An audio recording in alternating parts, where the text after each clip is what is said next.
और श्रीमद् भगवत गीता क्या है, ये हमने समझना पड़ेगा।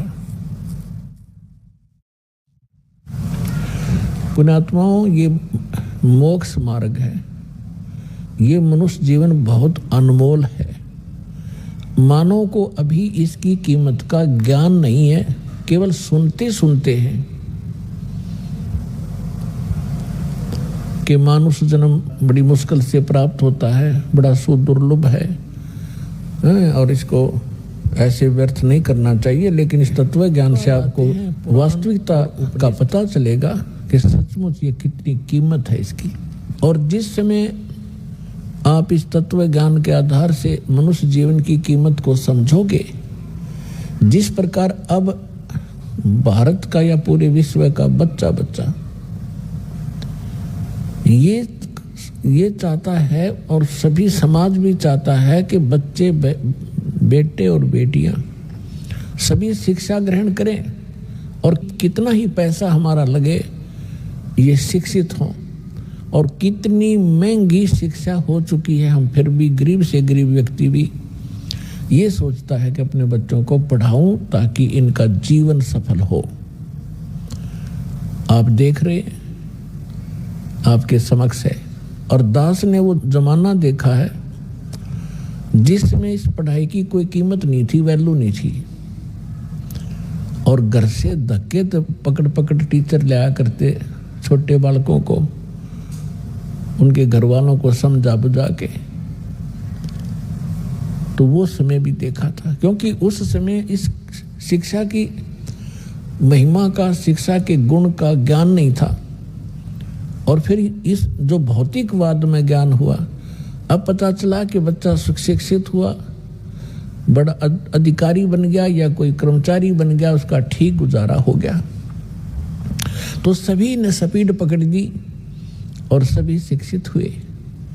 अब परमात्मा की लीला को आप धीरे धीरे समझोगे। ये सारी लीला करी कबीर भगवान ने, इस परमेश्वर ने, कि एक बार मेरे बच्चे अक्षर ज्ञान युक्त हो जा।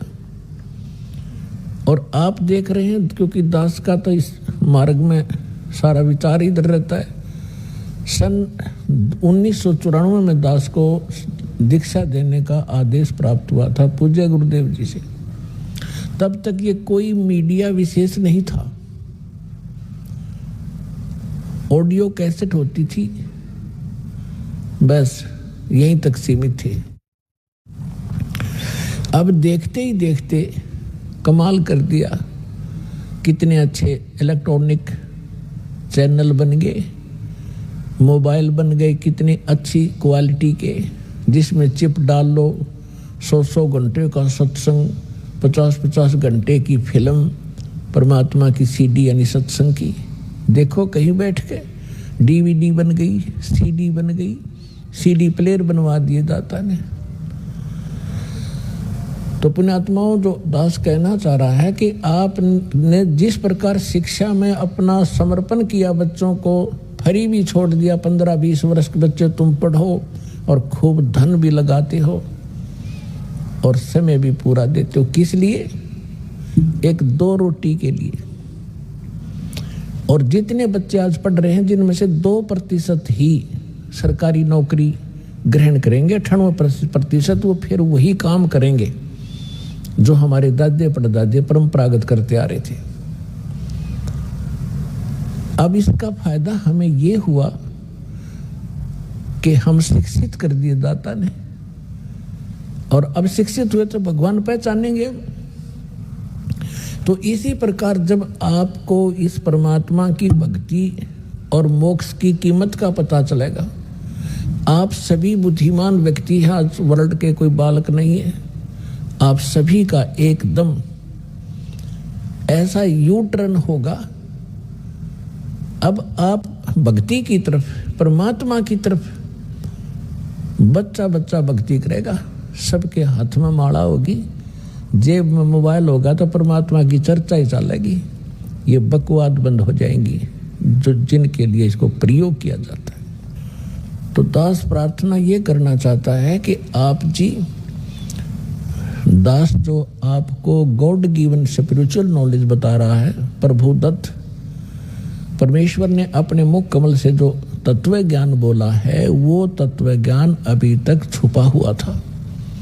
परमात्मा का आदेश था। जिन महापुरुषों को परमात्मा ने अपने गवाह बनाया,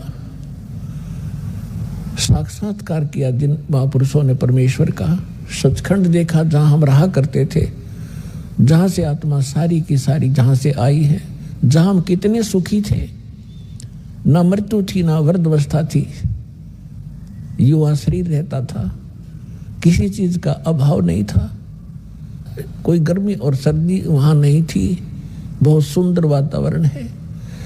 तो हम वहां रहा करते और उस सुख को हम छोड़कर यहाँ आकर काल ने हमारी बुद्धि इतनी जकड़ दी कि सब कुछ भुला दिया। हमने पिछले जन्म का नहीं पता, हम कहाँ थे कैसे थे, ऐसी मिट्टी डाल देता हमारी बुद्धि के ऊपर। ये परमेश्वर ने आकर के हमें बताया कि आप यहाँ के वासी नहीं हो, आप इतना कष्ट उठा रहे हो, आप सारा जीवन एक इस भौतिक सुख को प्राप्ति के लिए, संपत्ति संतान की व्यवस्था करने के लिए सारा जीवन डिवोट कर देते हो, और जब आप संसार छोड़कर जाते हो आपके साथ कुछ नहीं जाता, केवल पूरे जीवन में किए हुए पुण्य और पाप आपके साथ होते हैं। तो पुण्यात्माओं, दास आपको ये बताना चाहता है, सतर्क करना चाहता है कि दास जो आपको ज्ञान सुना रहा है इसको बहुत ही सावधानी से सुनो और विशेष कसक से सुनो, क्योंकि जैसे बच्चा टीचर के पास पढ़ने जाता है, ट्यूशन भी लगवाता है, क्लास में भी अपना जो शिक्षा दी जाती है उसको भी ग्रहण करता है, और 1 वर्ष लगा रहता है जब जाकर उस सिलेबस को कवर कर पाता है, और फिर 20 वर्ष तक वो पढ़ कर 2 रोटी के निर्वाह के लिए उद्देश्य रखकर वो इतना कुछ समय व्यतीत करता है। और अब हम क्या उद्देश्य रखेंगे? परमात्मा प्राप्ति, भगवान की भक्ति और शिष्टाचार, नेक नीति से रहना। जैसे हम रिश्वत वगैरह, जैसे कोई रिश्वत लेता है, कोई मिलावट करता है, कोई 2 के 20 बनाता है, कोई चोरी करता है, तो जब हमें ज्ञान होगा कि ये हम अपने संस्कार खराब कर रहे हैं और मिलना मिलाना वही है जो किस्मत में लिखा हुआ है, इससे ना अधिक हो सकता ना कम हो सकता। यदि हम 2-5 करके कोई 2-4 लाख रुपये की मार लिया, हाथ दाव लगा लिया अपनी नकली सूझबूझते, तो फिर ऐसा झटका लगेगा मनमाने कोई चोरी हो जा या कोई बालक बीमार हो जा, 2-3 लाख रुपये भी लग जाए और बच्चा भी मर जाता है, तो वो पैसा तो रहा नहीं, वो पाप कर्म ज्यों के त्यों रह गए जो उस पैसे को कमाने के लिए वो तगड़मबाजी करी थी। तो जिसमें आपको ये पता चलेगा, और ये 101% सत्य है, गॉड गिवन ज्ञान है। कहते तुमने उस दरगाह का मैल नहीं देखा और धर्मराज के तिल तिल का लेखा। एक पाई पाई का हिसाब है उस सच्चे दरबार में, क्योंकि आपने वो जगह देखी नहीं, देखी है तो आपका याद नहीं। और परमात्मा का भेजा हुआ संत, उस मालिक का दास, उस परमेश्वर का कृपा पात्र, उस परमात्मा से प्राप्त ज्ञान को ही आप तक पहुंचाता है। अपनी तरफ से वो कुछ मिलावट नहीं करता, और वो ज्ञान ही आपको सुख देता है, वो परमात्मा का विधान होता है। उसको जानने के बाद फिर आप की ऐसी स्थिति हो जाएगी जैसे श्रीमद् भगवत गीता अध्याय नंबर 7 के श्लोक नंबर 29 में कहा है कि मैं जो बता रहा हूं कि तत्वदर्शी संत की खोज करो, और तत्वदर्शी संत की प्राप्ति के उपरांत परमेश्वर के उस परम पद की खोज करनी चाहिए, जहां जाने के बाद साधक फिर लौटकर कभी संसार में नहीं आते। तो वो क्या बताना चाहता है कि गीता ज्ञानदाता कहता है कि यथार्थ ज्ञान तत्वदर्शी संत बताते हैं, उनसे सुनो।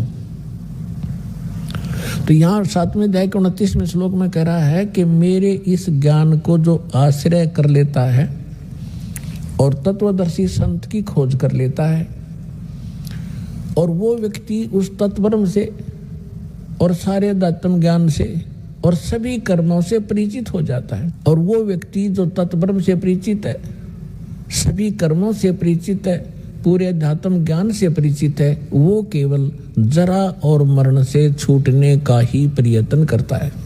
जरा मीन वृद्ध अवस्था के कष्ट से और मरण माने मृत्यु, इस दीर्घ रोग के निवारण के लिए ही, इससे मोक्ष प्राप्ति के लिए, छुटकारा पाने के लिए ही प्रयत्न करते हैं। तो वो व्यक्ति तत्वब्रह्म से परिचित है, सारे अध्यात्म ज्ञान से परिचित है और सभी कर्मों से परिचित है। उदाहरण के लिए एक सिंपल सा उदाहरण देता है दास।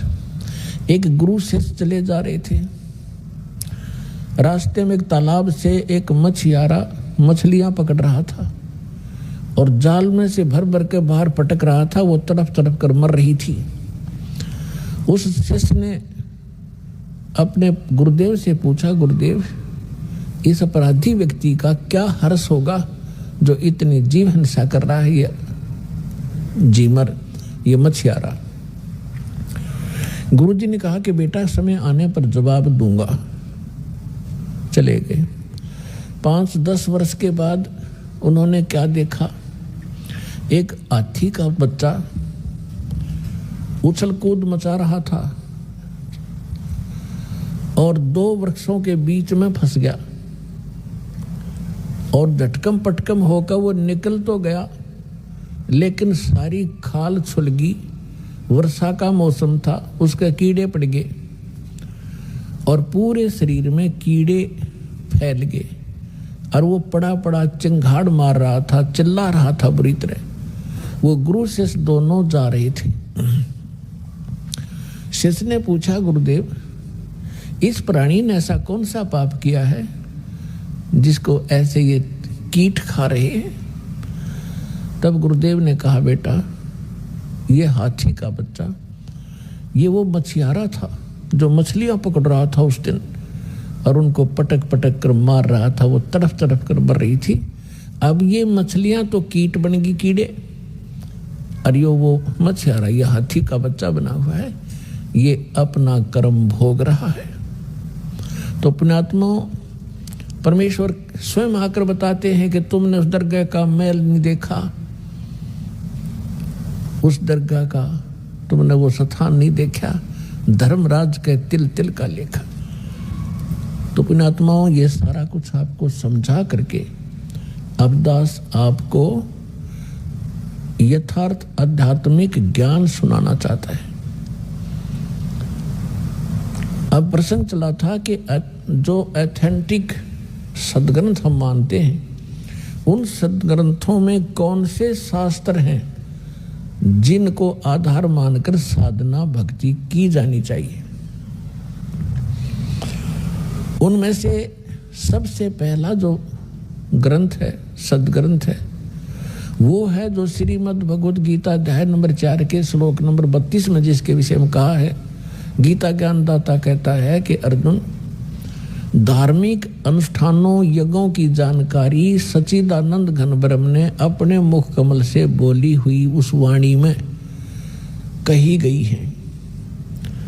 परमेश्वर स्वयं आता है अपने निज स्थान सतलोक से हमें ज्ञान देने के लिए, और वो एक लीला करता है कवियों की तरह पद्य भाग में, लोकोक्तियों के माध्यम से, दोहों के माध्यम से, शब्दावलियों के माध्यम से वो अपनी जानकारी यथार्थ अध्यात्म मार्ग देता है। उसको तत्व ज्ञान कहते हैं, उसको सच्चिदानंद घन ब्रह्म की वाणी कहते हैं, उसको कबीर वाणी कहते हैं। तो सबसे पहला ग्रंथ है कबीर वाणी। वो तो all in respect, all in one, वो तो सब कुछ है उसके अंदर, तो कोई भी शेष नहीं है। लेकिन उस अनमोल ग्रंथ को समझने के लिए कि उसमें जो लिखा है वो सत्य है और उन सदग्रंथों से मेल खाता है जिनको हम आज तक शिरोधार्य मानते रहे। तो कबीर परमेश्वर की कबीर वाणी तो यहाँ बहुत फैली हुई है और कबीर पंथी जो कबीर साहिब के अनुयायी हैं वो कम नहीं है, लगभग 15-20 करोड़ हैं भारतवर्ष में। लेकिन वो परमात्मा के उस ज्ञान को समझ नहीं पा रहे। जैसे 80-90 करोड़ हिंदू हैं और हिंदू धर्म की जो शुभ पुण्य आत्माएं हैं अपने सदग्रंथ यानी चारों वेदों को, पवित्र श्रीमद् भगवद गीता को, पवित्र चारों वेदों को, पवित्र पुराणों को सत्य मानते हैं और सब उस पर आधारित हैं। और दास ने आपके रूबरू कर दिया कि आज तक हिंदू धर्म के अनुयायियों को अपने इन सदग्रंथों के बारे में कै खे का पता नहीं। ठीक यही दशा समझो कबीर पंथियों की। उनको उन अपने ही सदग्रंथ जिसके वो कबीर सागर, कबीर वाणी, कबीर बीजक के ढोल पीटते हैं, उनमें से शब्द सुनाते हैं, कथाएं सुनाते हैं।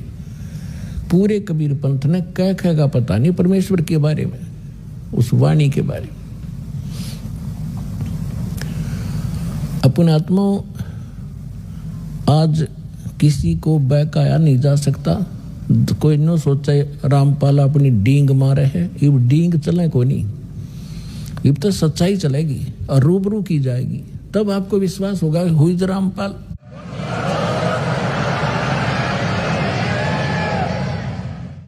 तब आपको विश्वास होगा कि हुई रामपाल। कौन है ये रामपाल? जैसे परमात्मा आए थे, उसको एक धानक जुलाहा और एक गरीब आदमी समझ के कवि गीत गाता फिरे, ऐसे बकवास करके उसको रिजेक्ट कर दिया था। वो समय चला गया। हमारे विरोधियों ने ये सारी चाल ली अपनी कि रामपाल तो क्या जाने संस्कृत के बारे में, हिंदी भी ना पढ़नी आती, सब कुछ पढ़ कर दर दिया, चारों वेद पढ़ कर सुना दिए, गीता सुन दिखा दी तुम्हारे सामने यथार्थ अनुवाद करके, और सभी पुराणों का निष्कर्ष निकाल दिया, कुरान शरीफ को आपके रूबरू कर दिया, उसमें वास्तविकता क्या है और वो कहते क्या है उसके अनुयायी, और पवित्र बाइबल को आपके सामने रूबरू कर दिया। बाइबल क्या कहता है? परमात्मा मनुष्य दृश्य है और पूरा ईसाई धर्म कहता है गॉड इज फॉर्मलेस। तो खाक पड़ा उन्होंने सदग्रंथों को, क्या समझा उन महापुरुषों की वाणी को, इस ज्ञान को। इस दास पर रजा हुई, और दास इसलिए कहता है क्योंकि परमात्मा स्वयं आए थे। उन्होंने भी बीच बीच में अपनी आइडेंटिटी बतानी पड़ी। हम ही अलख अला हैं, कुतुब गोस और पीरे, गरीब दास खालक धनी, हमरा नाम कबीर। अब परमात्मा को कोई जानता ही नहीं था, तो इसलिए उन्होंने अपनी महिमा आप पर बतानी पड़ी। ए रामानंद राम हम 52 नरसंगे, गरीबदास कली कली, हम ही सर्वंगे, सर्वव्यापक हम ही हैं। और दास इसलिए कहता है क्योंकि सृष्टा में सृष्टि हमारे तीरे, दास गरीब अधर बसू में अवगत सत कबीरे। तो परमात्मा ने अपनी महिमा आप पर बतानी पड़ी, इसलिए दास भी ये रह कर कह रहा है कि इस विश्व में इस दास के अतिरिक्त ये यथार्थ ज्ञान नहीं है। और यदि कोई इस दास से प्राप्त ज्ञान और इस मंत्रों को स्वयं आगे प्रचार करता तो अच्छी बात है, लेकिन स्वयं वो संत बनकर ये दान करने लग जाएगा, वो समाज का सबसे बड़ा शत्रु होगा और वो अब गणे दिन चलेगा नहीं। तो दास आपको ये बताना चाहता है कि हमारे जो यथार्थ सदग्रंथ हैं, तो परमात्मा का जो कबीर वाणी है, कबीर बीजक है, कबीर सागर है और कबीर शब्दावली है, कबीर दोहे हैं परमात्मा के, ये तो 1 नंबर का सदग्रंथ है। इसमें सभी 18 पुराण, 11 उपनिषद, 6 शास्त्र और श्रीमद् भगवद गीता और साथ में 4 वेद, इस सभी का समावेश है, लेकिन वो लैंग्वेज ऐसी है जो आम व्यक्ति समझ नहीं सका, क्योंकि अभी तक अध्यात्म मार्ग को जानने की चेष्टा उन्हीं लोगों ने की जो संस्कृत जानते थे, और वो व्याकरण को ही महत्व देते रहे। पुण्यात्माओं, परमात्मा ने सारा समाधान कर रखा है। कहते हैं जैसे कुंभ कुम्हार का ऊपर चित्र अनूप, वस्तुता मद है नहीं जैसे जल बिन कूप। कि परमात्मा क्या बताना चाहते हैं कि जैसे एक सुंदर घड़ा हो और उसके ऊपर बहुत अच्छी चित्रकारी कर रखी हो, और उसमें जल हो नहीं, उसमें भर रखी हो खड़, और एक सिंपल सा घड़ा हो और उसके अंदर शीतल जल, स्वादिष्ट जल भरा हो। तो परमात्मा ये बताना चाहते हैं हमें कि तुम किसको पसंद करोगे? जिसमें जीवन दाता जल है, चाहे उस घड़े के ऊपर चित्रकारी बेसिक ना हो, सिंपल हो, पर शीतल जल हो और खूब सुंदर बढ़िया पानी भरा हो, तो के चाटे उस चित्रकारी के आले घड़े में जिसमें खड़ भर रखी हो। तो ये संस्कृत और शुद्ध हिंदी बोलने वाले इस जनता को अपने पीछे इसी आधार से लगाए हुए थे कि कबीर क्या जाने ज्ञान को, इसने बोलना भी नहीं आता, इसकी भाषा उठपटांग है। तो आज तक हम वो खड़ खाते रहे उस शुद्ध चित्रकारी घड़े वाली, उन शुद्ध बोलनिया की। अब हमने पता चला कि इसमें अमृत भरा पड़ा है, जो हमारा जीवन दाता जल भरा पड़ा है इसे सिंपल से घड़े में, और आज हम सब तृप्त हो रहे हैं। अब जो खड़ खा रहे आज तक रो रहे हैं। तो पुण्यात्माओं, अब प्रथम नंबर तो ये परमात्मा का ये तो अनमोल ज्ञान है, इसमें तो ऑल इन वन का आकर वो है।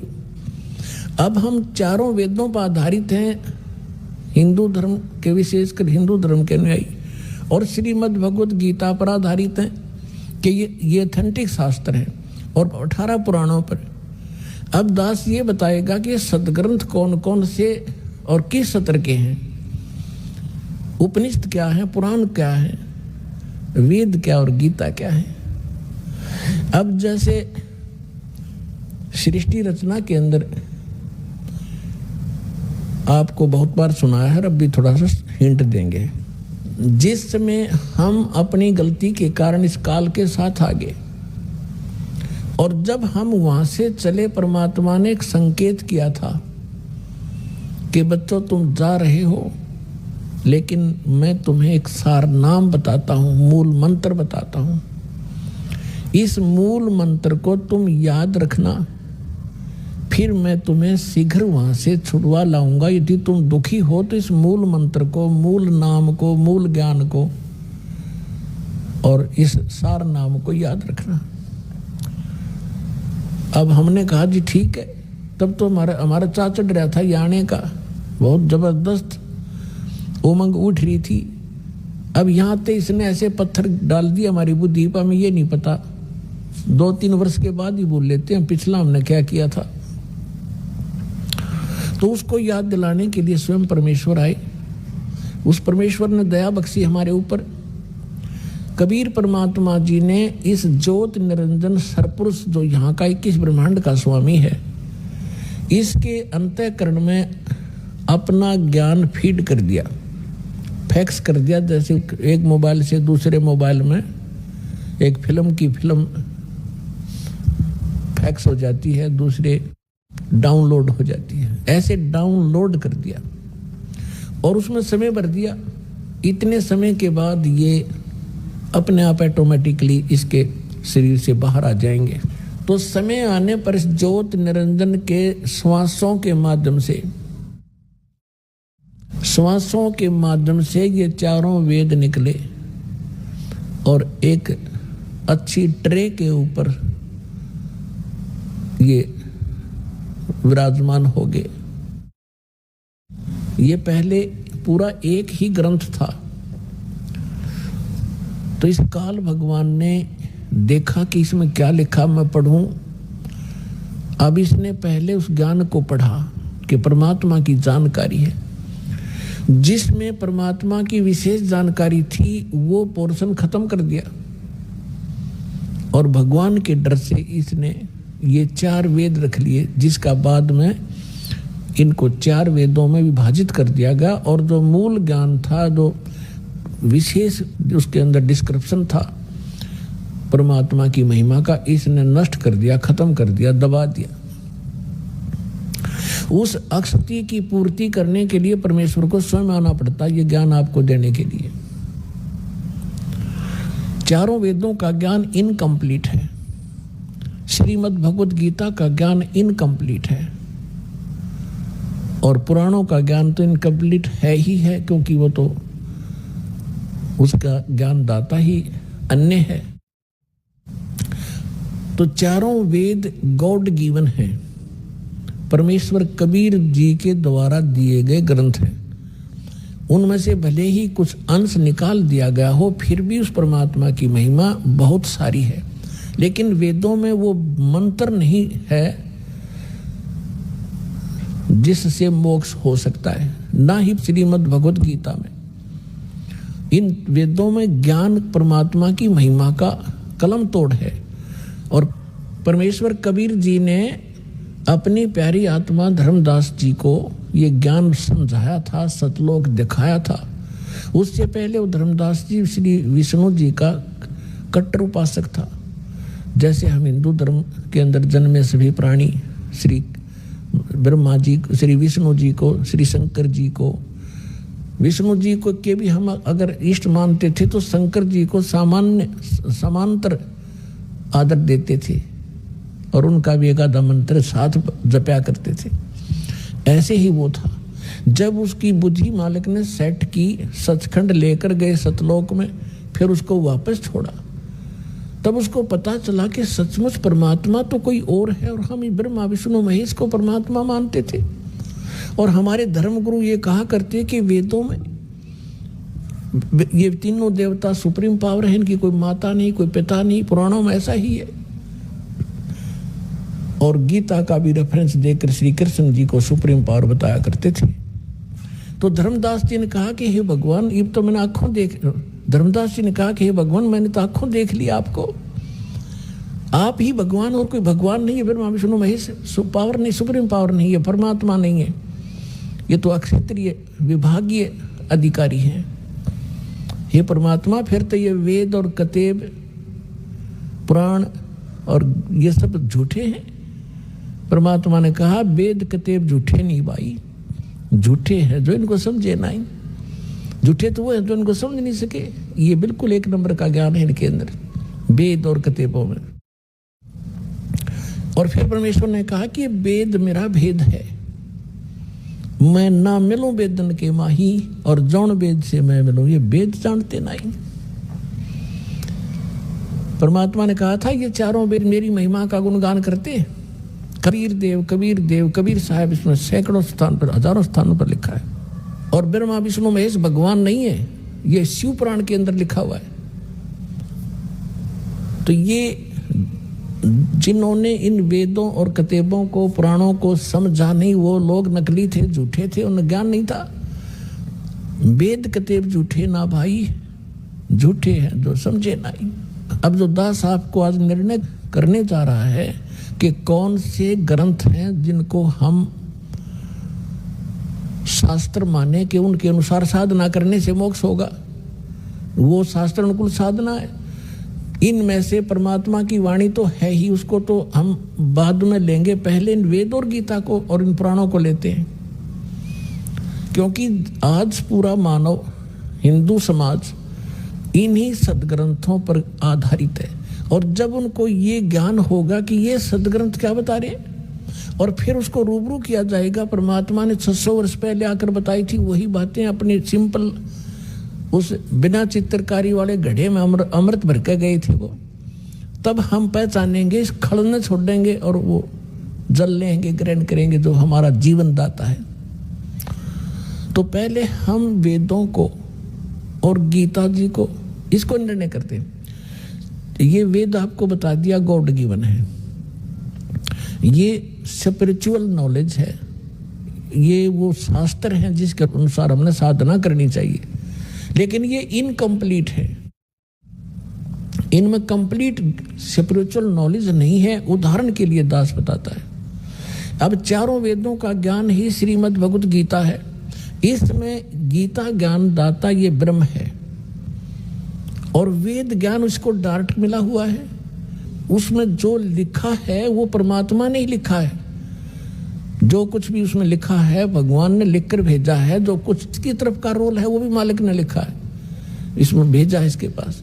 अब इसमें श्रीमद् भगवत गीता में इसने अपना मत अड़ाया है कुछ जो युद्ध करवाने के लिए, और वो वेदों से मेल नहीं खाता है तो वो रिजेक्टेड है, वो हमें मान्य नहीं है। श्रीमद् भगवत गीता में जहां पर ये कहता है अर्जुन ये मेरा मत है, यानी वो वेद ज्ञान नहीं है, इसका अपना मत है, और वो मत अगर वेद से मिलता है तो ठीक है, वेद के विपरीत है तो वो ठीक नहीं है।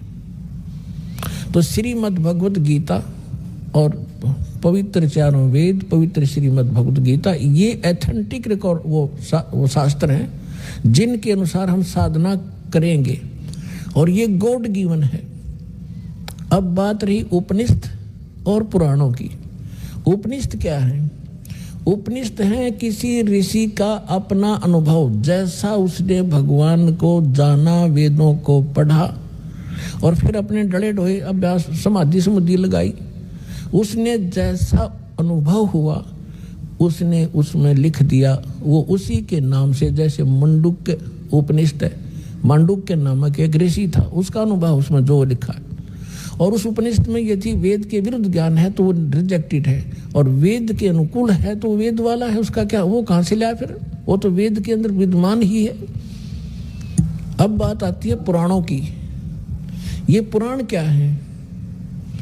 ये पुराण है श्री ब्रह्मा जी का अनुभव। इस काल भगवान ने सबसे पहले ये चारों वेद जो काट छांट करके इसने रखे थे, ऋग्वेद, यजुर्वेद, सामवेद और अथर्ववेद, ये चारों के चारों वेद इस ब्रह्मा जी को दिए।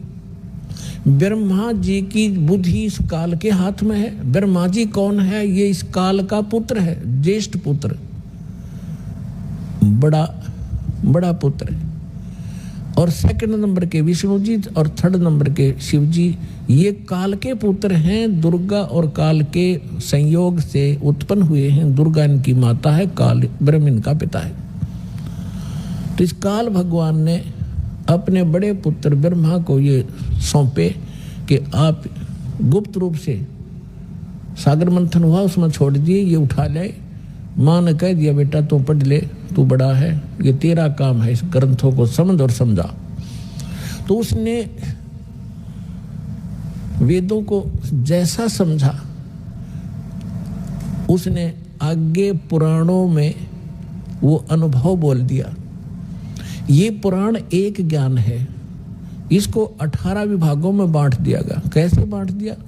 जैसे दक्ष आदि ऋषियों को ब्रह्मा ने ज्ञान दिया, उन्होंने आगे अन्य ऋषि अपने वंशजों को सुनाया, कुछ ब्रह्मा जी से प्राप्त, कुछ अपना अनुभव।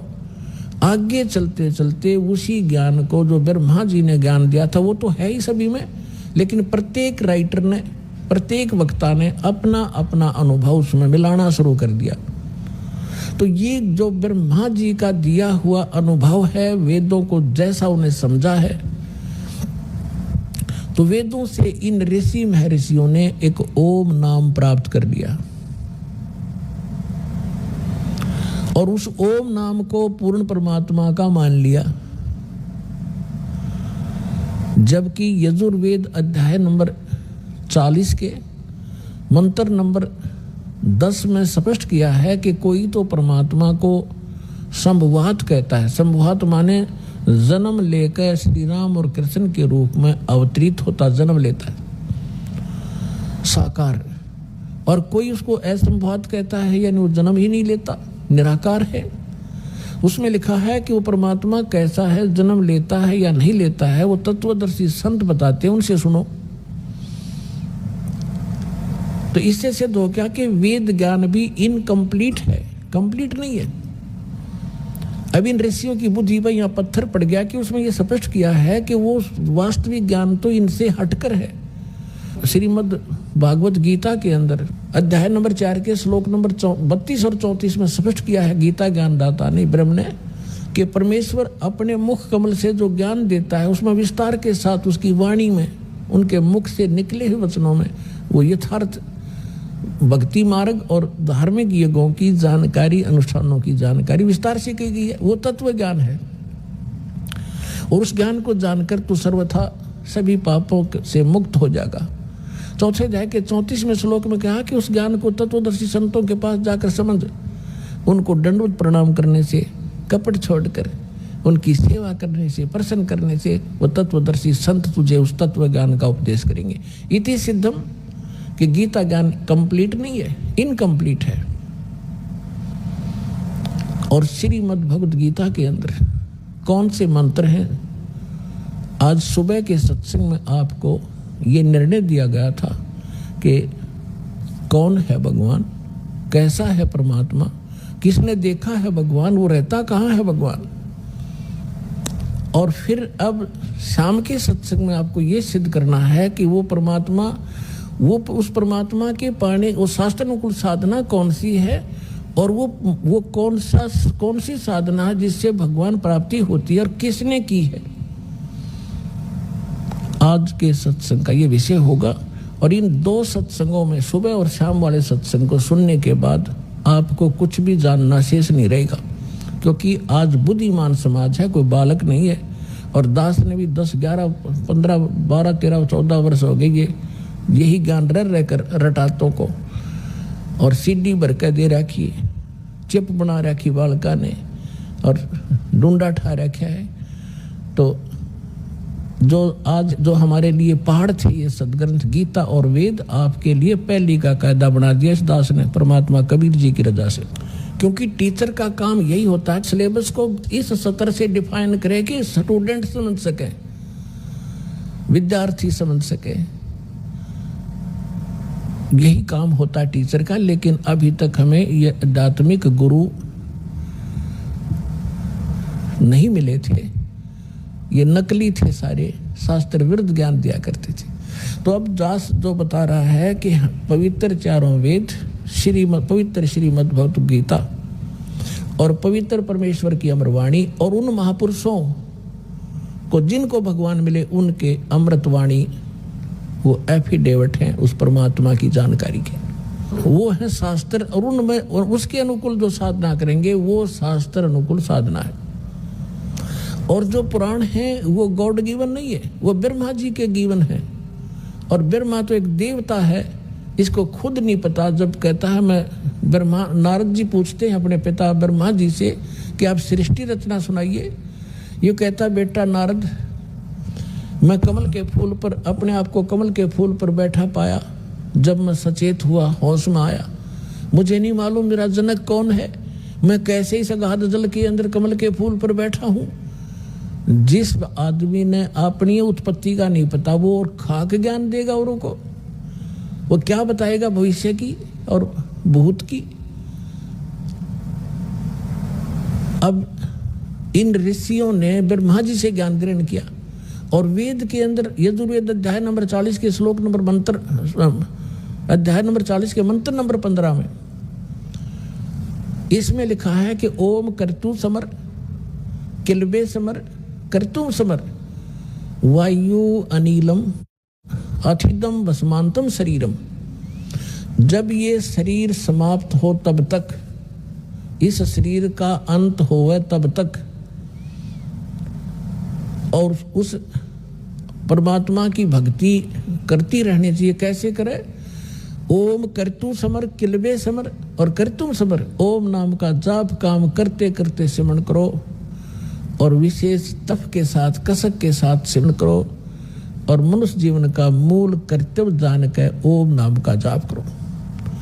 अब इन्होंने ऋषियों ने इस मंत्र से ये ले लिया कि ये ओम नाम है उस परम पिता का। वेद कहते हैं वो भगवान, जैसे श्रीमद् भगवत गीता वेदों वाला ज्ञान है और गीता ज्ञान दाता वही है जो ब्रह्म ब्रह्म है जिसने वेद ज्ञान दाता है। तो इसमें स्पष्ट किया है 18वें अध्याय के 62वें श्लोक में कि अर्जुन तू सर्वभाव से उस परमेश्वर की शरण में जा, उसकी कृपा से तो परम शांति को और सनातन परम धाम को प्राप्त होगा। तो इन हमारे ऋषि में ऋषियों की बुद्धि पर पत्थर पड़ रहा था, आचार्यों शंकराचार्यों के, कि ये भगवान अपने सैन्य किसके बारे में कह रहा है। तो इनको ज्ञान तो था नहीं, गोलमोल कर देते हैं। भगवान अपने बारे में कह रहे हैं और किसके बारे में कह रहे हैं। सुबह के सत्संग में आपको डिफाइन किया था कि 3 पुरुष हैं, और श्रीमद् भगवद गीता अध्याय नंबर 15 के श्लोक नंबर 1 से लेकर 4 में और 16 और 17 में स्पष्ट किया है कि ऊपर को जड़ और नीचे को तीनों गुण रूपी शाखा वाला ही लटका हुआ संसार रूप पीपल का वृक्ष समझो, और तीनों गुण रूपी इसकी शाखा है। और जो संत इस सभी विभागों को जानता वृक्ष के, वो तत्वदर्शी संत है। और फिर 15वें अध्याय के 4 श्लोक में कहा कि जब तत्वदर्शी संत मिल जा, उसके बाद इस अज्ञान रूपी अंधकार को, उलझी हुई गुत्थी को तत्व ज्ञान रूपी शस्त्र से काट के यानी समझ के, उसके पश्चात परमेश्वर के उस परम पद की खोज करनी चाहिए, जहां जाने के बाद साधक फिर लौटकर कभी संसार में नहीं आता। और गीता ज्ञान दाता 4 अध्याय के 5 और 9 श्लोक में गीता में, 2 अध्याय के 12 श्लोक में, 10वें अध्याय के 2 श्लोक में कहता है कि अर्जुन तेरे और मेरे बहुत जन्म हो चुके, तू नहीं जानता मैं जानता हूं, हम पहले भी जन्मे थे, आगे भी जन्म होगा। इसलिए वो कहता है कि उसके पश्चात उस परमेश्वर की परम पद की खोज करनी चाहिए, जहां जाने के बाद फिर जन्म मृत्यु नहीं होती। और उसके लिए ऑप्शन छोड़ दिया कि तत्वदर्शी संतों की खोज कर वो बताएंगे उसके पाने का मार्ग। अब श्रीमद् भगवद गीता अध्याय नंबर 8 में आपको पहले भी दिखाया, अब भी दिखाते हैं।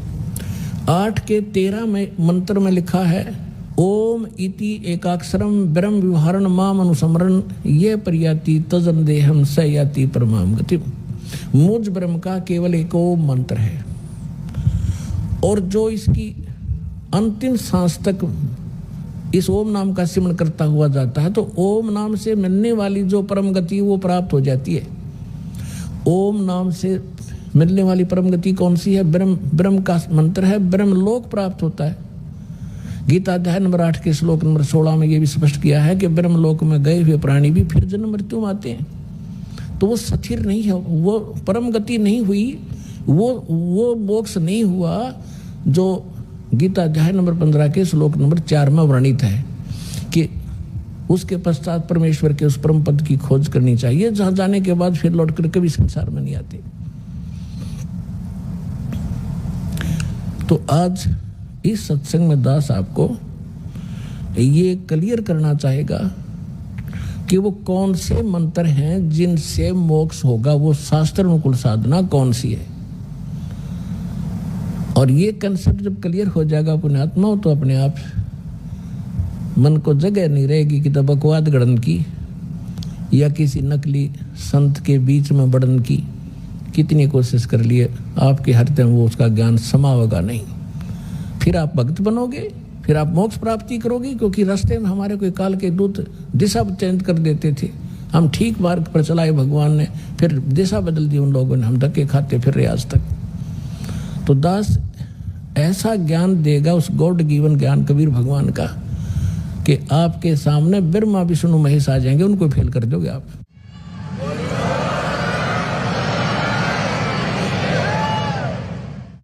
तो सबसे पहले आपको दिखाते हैं कि हमारे पवित्र सदग्रंथ जिनको हम शिरोधार्य मानते थे वो कौन सा मंत्र बताते थे, और हमारे नकली धर्मगुरु हमें कौन से मंत्र रटवाते थे। देखिएगा, ये है श्रीमद् भगवद गीता, और गीता प्रेस गौरव से प्रकाशित है। जयदयाल गोविंद का इसके अनुवादक हैं। अध्याय नंबर 8 का श्लोक नंबर 13 आपको दिखाते हैं। ये 8 का 13 नंबर, इसमें है ओम इति, ये ओम शब्द है, यहाँ इन्होंने अनुवाद भी किया है ओम ओम, ये ऐसा ओम प्रणव मंत्र है ये। ओम इति एकाक्षरम ब्रह्म व्यवहारन माम अनुसमरण ये प्रयाति तजन देहम स याति परमाम गतिम। इन्होंने अनुवाद ठीक नहीं करना आया, ये लिखा है जो पुरुष, यहां से शुरू होता है इसका, जो पुरुष ओम ओम इस एक अक्षर रूप ब्रह्म को उच्चारण करता हुआ उसके अर्थ स्वरूप मुझ निर्गुण ब्रह्म का चिंतन करता हुआ शरीर त्याग कर जाता है, वह पुरुष परम गति को प्राप्त होता है। हमने ये लेना है कि ये ओम नाम है इसकी पूरी गीता में, पूरी श्रीमद् भगवत गीता में और कोई मंत्र नहीं है जाप करने का, केवल एक ओम मंत्र है। ये है ब्रह्म का, ये कहता है मुझ ब्रह्म का, ओम इति एकाक्षरम ब्रह्म व्यवहारन माम अनुस्मरन् ये प्रयाति तजम देहम स याति परमाम गतिम। ये ब्रह्म बोल रहा है श्री कृष्ण में प्रवेश करके अपने सत्र का ज्ञान तो सही बता रहा है, लेकिन हम भ्रमित थे कि श्री कृष्ण जी बोल रहे हैं। श्री कृष्ण जी को तो पता ही नहीं मैंने गीता में बोला क्या था। अब गीता अध्याय नंबर 17 के श्लोक नंबर 23 में गीता ज्ञानदाता कहता है कि जो वो परमात्मा है, तत्ब्रह्म है, उसकी भक्ति तत्वदर्शी संत बतावेंगे, उनसे पूछो। और उसका संकेत दिया है ओनली, देखिएगा गीता अध्याय नंबर 17 का, और ये श्लोक नंबर हम यहाँ आएंगे 23 पे। इसमें लिखा कि ओम तत्सत इति निर्देश ब्रह्मण तिर्विध समर्थ ब्राह्मणा तेन वेदा च यगा च विहिता पुरा। ये खुद का अनुवाद करते हैं ओम ओम तत् तत् सत सत। ऐसे यह 3 प्रकार का सच्चिदानंद घन ब्रह्म, ब्रह्मण सच्चिदानंद घन ब्रह्म अर्थात परम अक्षर ब्रह्म का नाम कहा है। ये है परम अक्षर ब्रह्म का नाम, और वो है केवल वो ओम मंत्र, वो है केवल ब्रह्म का मंत्र। अब जो दास आपको सिद्ध करना चाहता है कि ये गीता ज्ञान दाता ब्रह्म है, और ब्रह्म का मंत्र है ओम, और ये ब्रह्मा विष्णु महेश का पिता है, और ओम नाम आज तक ये ऋषि महर्षि और दुर्गा इस ओम तक के मंत्र को ही महत्व देते रहे। इनको वो ओम तत्सत मंत्र का ज्ञान नहीं था जिसे मोक्ष होना है। अब ये तो आपको दिखाया श्रीमद् भगवत गीता में। इससे आपको साथ साथ ये भी क्लियर होगा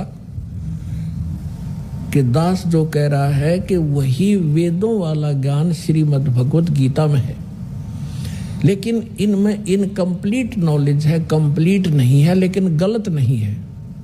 और जो पुराण हैं, उपनिषद हैं, वो ज्ञान यदि इन दोनों शास्त्रों से मेल नहीं खाता है तो वो नकली है, झूठा है, वो शास्त्र विरुद्ध ज्ञान है।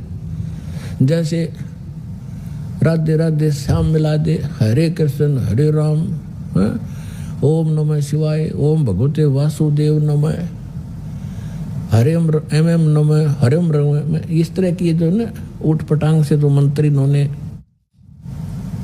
जाप करने के लिए हमें दे रखे हैं, ये शास्त्र विरुद्ध है। ये मंत्र नहीं है मोक्ष के। ये मंत्र जो दास आपको बता रहा है, जैसे आपको प्रथम मंत्र दिया जाता है जिसमें सभी कमलों में बैठे ये प्रधान, क्योंकि हम इस शरीर में आके फंस गए, और ये ब्रह्मांड समझो, एक पिंड समझो, एक अंड समझो, ये एक ही है।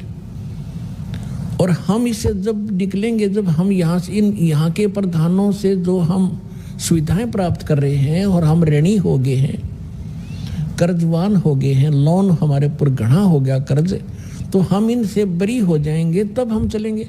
तो वो मंत्र भी उस सूक्ष्म वेद के अंदर, तत्व ज्ञान के अंदर वो मंत्र कंप्लीट लिखा हुआ है जो दास आपको देता है। उसके बाद फिर मंत्र है वो सतनाम। ये सतनाम मंत्र भी परमात्मा की वाणी में उस सूक्ष्म वेद में लिखा है, और जिन महापुरुषों ने परमात्मा पाया उन्होंने यही नाम जाप करा। लेकिन सार नाम की छींट भगवान ने लागण नहीं दी। और सार नाम दास भी आपको सार्वजनिक टीवी पर नहीं करेगा, और सतनाम तक आपको संकेत जरूर दूंगा ताकि आपको दृढ़ता आवे कि सचमुच ये है वो सतनाम जो आज तक ढोल पीटा करते, सतनाम सतनाम कराया करते, और इनको सतनाम का कख भी नहीं पता था। सतनाम है क्या चीज, जो ठेका ले रहे थे सतनाम का, खास कर ये राधा स्वामी पंथ वाले, इनको खुद नहीं मालूम सतनाम सतलोक है, सचखंड है, के सांग है। यो तो पुण्यात्मा धीरे धीरे आपको पूरा कोर्स कराया जाएगा। नए बच्चे आते हैं, ये सामूहिक शिक्षा स्थल है, इसमें प्रथम कक्षा के बालक भी आते हैं, इसमें दूसरी कक्षा के भी हैं, इसमें 10वीं वाले भी हैं, इसमें PhD वाले भी हैं, और MA B.Ed वाले, BSc वाले भी हैं। तो उन सबके सत्र का थोड़ा थोड़ा ज्ञान इसमें सामूहिक बताया जाता है। तो जिसके जो सत्र का होगा उसको उतना ही ग्रहण हो जाएगा। अब आपको दिखाते हैं यजुर्वेद अध्याय नंबर 40 के मंत्र नंबर 15 को। इसमें भी यही कहा है, देखिएगा। और इसके अनुवादक हैं महर्षि दयानंद, प्रकाशक हैं सार्वदेशिक कार्य प्रतिनिधि सभा 2/5 महर्षि दयानंद भवन, रामलीला मैदान, नई दिल्ली से। और ये यहाँ से छपा है, Prince Offset Printers 1510 Pataudi house, Daryaganj, Nai Delhi से। अब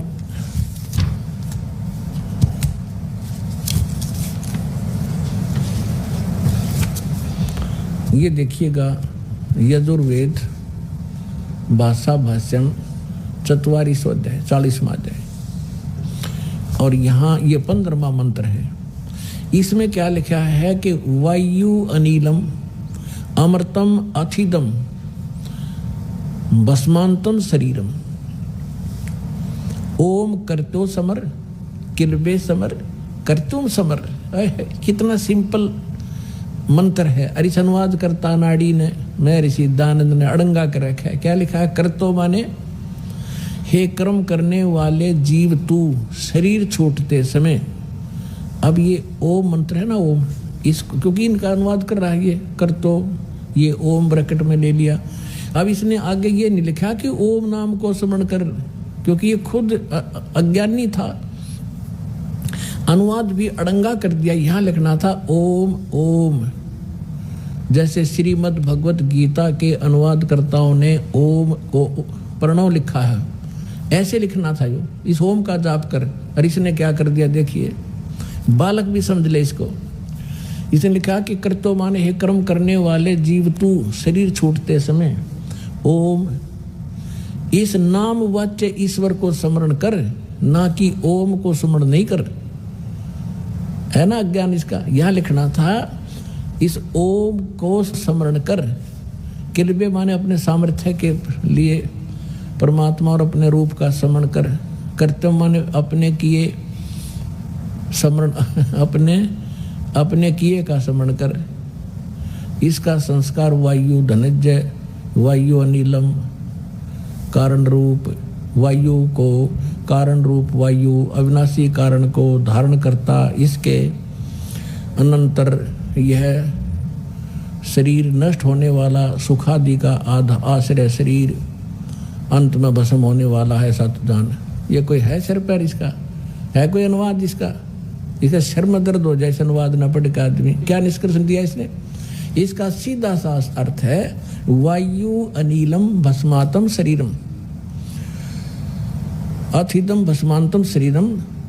और ओम करतो समर, करतो माने काम करते करते ओम का सिमरण कर। और किलबे माने कलबलाहट के साथ, विशेष कसक के साथ, विशेष तड़प के साथ भगवान का सिमरण कर इस नाम का। और कर्तुम माने अपना मूल उद्देश्य जानकर मनुष्य जीवन का काम ही भक्ति करना है। इस उद्देश्य को से परिचित होकर ओम नाम का जाप कर। और जब शरीर छोड़कर जाएगा, तेरा जो प्राण है, वायु माने प्राण, जीव, तेरा जो जीव है, जब तू शरीर छूटेगा तेरा, उस समय इस ओम नाम के जाप से जितना अमृतो जो परम गति तेरी होनी है इस तय होएगी। और यही श्रीमद् भगवत गीता अध्याय नंबर 8 के श्लोक नंबर 13 में गीता ज्ञानदाता कहता, ओम इति एकाक्षरम ब्रह्म विहरण माम अनुसमरण ये प्रयाति तजन देहम सयाति परमाम गति। मुझ ब्रह्म का केवल एक मंत्र है। अब इन दोनों सदग्रंथों से मिलकर इसका निष्कर्ष सही निकलेगा। और तीसरा परमात्मा वाला ज्ञान तो सारा अंधेरा हटावेगा, उसको हम बाद में छेड़ेंगे। तो पहले आप जिन सदग्रंथों पर आधारित हैं इन्हीं में प्रमाणित किया जाए, ताकि आपकी बुद्धि आगे कैच करने योग्य हो कि आगे भी जो बोलेगा दास सारी सच्ची होंगी। अब इन दोनों सदग्रंथों से, पवित्र वेद और पवित्र गीता से ये सिद्ध हो गया कि दोनों एक ही जैसा ज्ञान रखते हैं। अब इसमें थोड़ा सा 40वें अध्याय का 10वां मंत्र और दिखाता हूं आपको। ये देखिएगा, ये 40वें अध्याय का और ये मंत्र है 10वां। इसमें क्या लिखा है?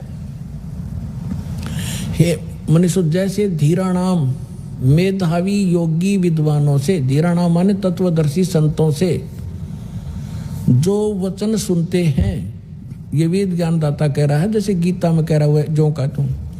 और वे जो लोग हमारे लिए विचक्षरे माने विस्तार पूर्व कहते हैं, जो वे लोग संभवात माने संयोग जन्य कार्यों से, असंभवात माने उत्पन्न नहीं होने वाले कारण से। ये तो अटपट कर रहा था, इन्हें तो भांग का टूटा मार के और बैठ जाता, जो एंड बेंड अनुवाद कर दिया मैं ऋषि मान्य रहे थे इसने। अब इसमें संभवात माने उत्पन्न होना, ये स्पष्ट है इन्हीं के शब्दों में। असंभवात माने उत्पन्न नहीं होने वाला, और संभवात माने जन्य यानी उत्पन्न होने वाला। संभवात माने उत्पन्न होने वाला, इसका सीधा सा अर्थ है कि कोई तो आहु माने कहते हैं, कोई तो कहते हैं कि परमात्मा उत्पन्न नहीं होता, और कोई कहते हैं कि परमात्मा उत्पन्न होता श्री राम और श्री कृष्ण रूप में। तो इसमें लिखा है कि जो वो धीराणाम माने मेधावी विद्वान तत्वदर्शी संत, जिनका ज्ञान टिकाऊ है, दृढ़ ज्ञान जिसके पास है सच्चा, वे जो वचन सुनाते हैं, हे मनुष्यों, जैसे हम लोग इन तत्वदर्शी संतों विद्वानों से जो वचन सुनते हैं और वो बताते हैं, वो लोग हमारे साथ विस्तार के साथ हमें बताते हैं, तो उनको सुनो, उनको तुम भी सुनो। ये गीता ज्ञानदाता कहता है, जो वो बताना चाहते हैं उनको तुम भी सुनो। इससे सिद्ध है कि वेद में कंप्लीट ज्ञान नहीं है, जैसे गीता का ज्ञान है वैसा ही है। गीता अध्याय नंबर 4 के श्लोक नंबर 34 में कहा कि उस तत्व ज्ञान को जो सच्चिदानंद गण अपने मुख से बोलते हैं, वो तत्व ज्ञान है, उसको तत्वदर्शी संतों के पास जाकर समझ देखिएगा। अब श्रीमद् भगवत गीता उठा ली हमने, अध्याय नंबर 4 का और श्लोक नंबर 32 आपको दिखाते हैं।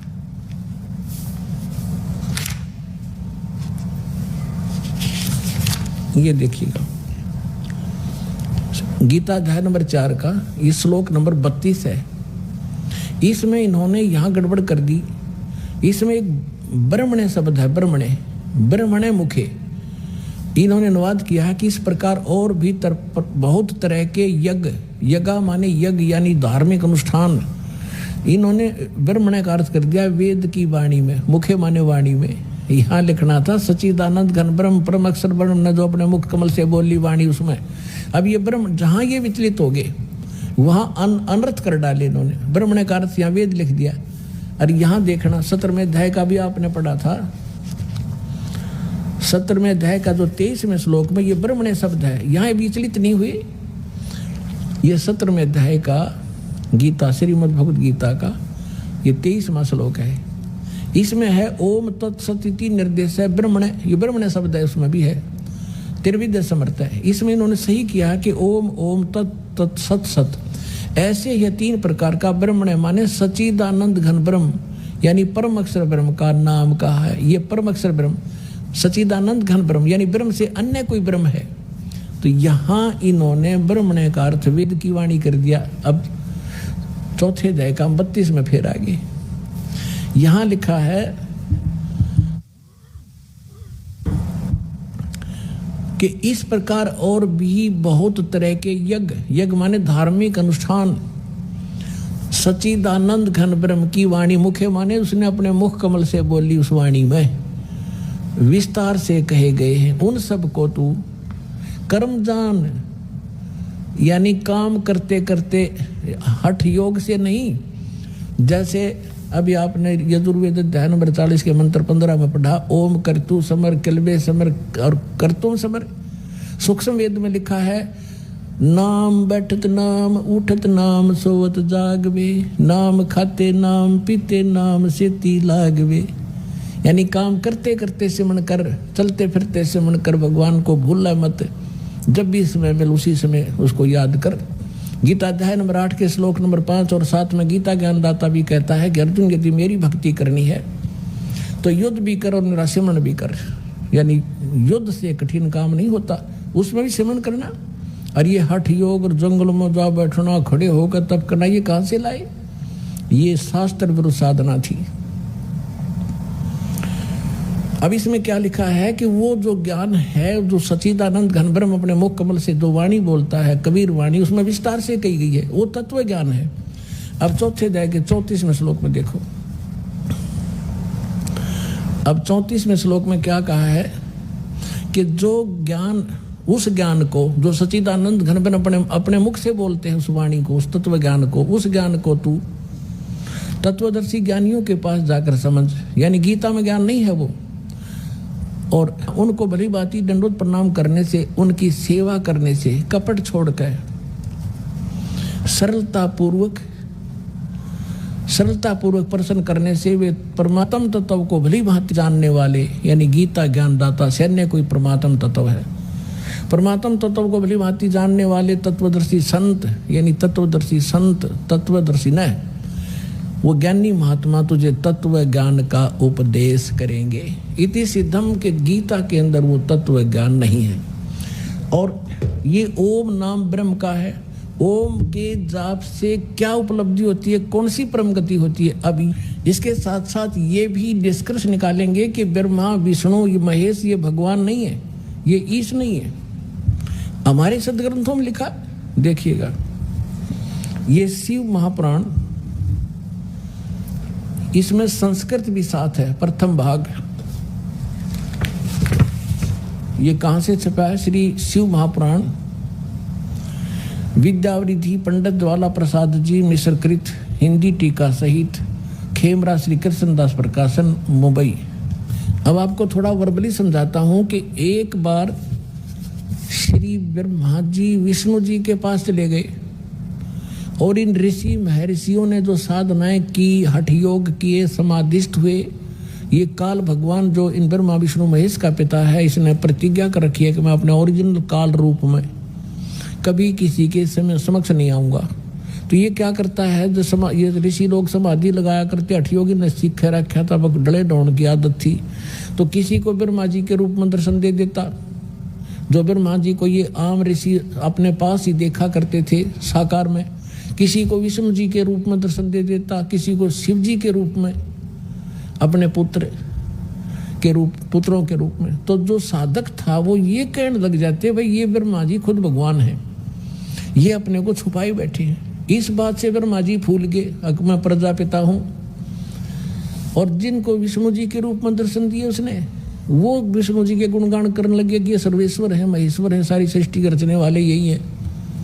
इस बात से विष्णु जी को भ्रम हो गया कि मैं भगवान हूं।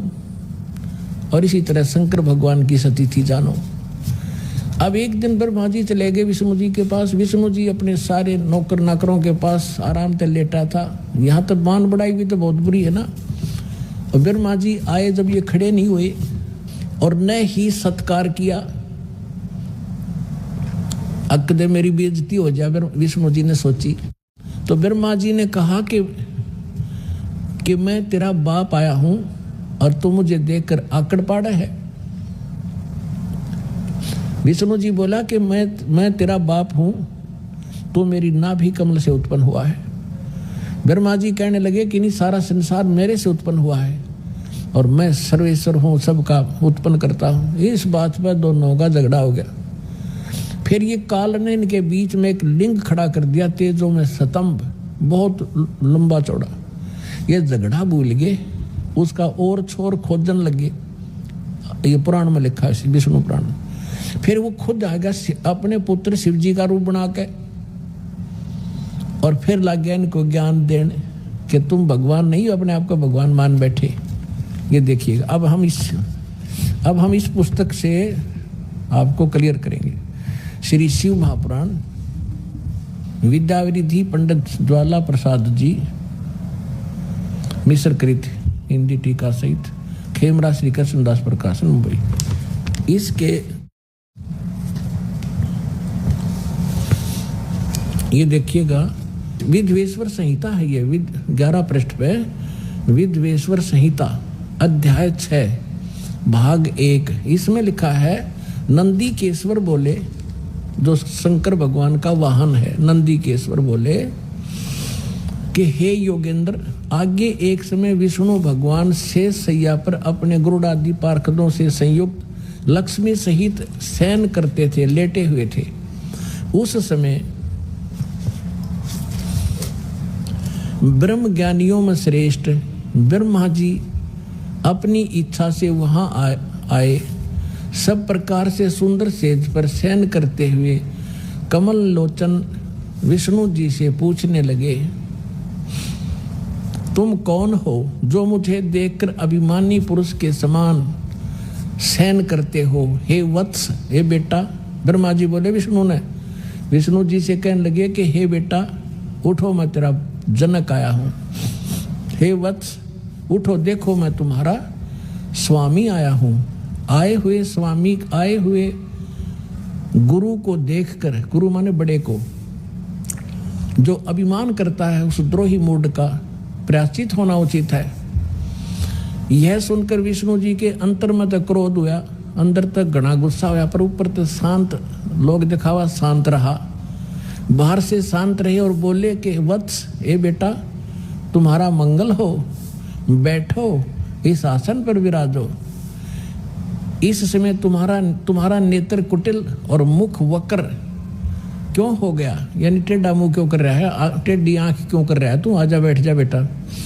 ब्रह्मा जी बोले, हे वत्स, हे बेटा विष्णु, तुमको समय के प्रभाव से अभिमान है। हे पुत्र, मैं तुम्हारा रक्षक और जगत का पिता हूँ। विष्णु जी बोले, ये सब जगत मुझ में स्थित है, तुम चोर के समान किस प्रकार अपना कहते हो? तुम मेरी नाभि कमल से उत्पन्न हुए हो, इससे मेरे पुत्र हो, मुझे पुत्र कहना व्यर्था है।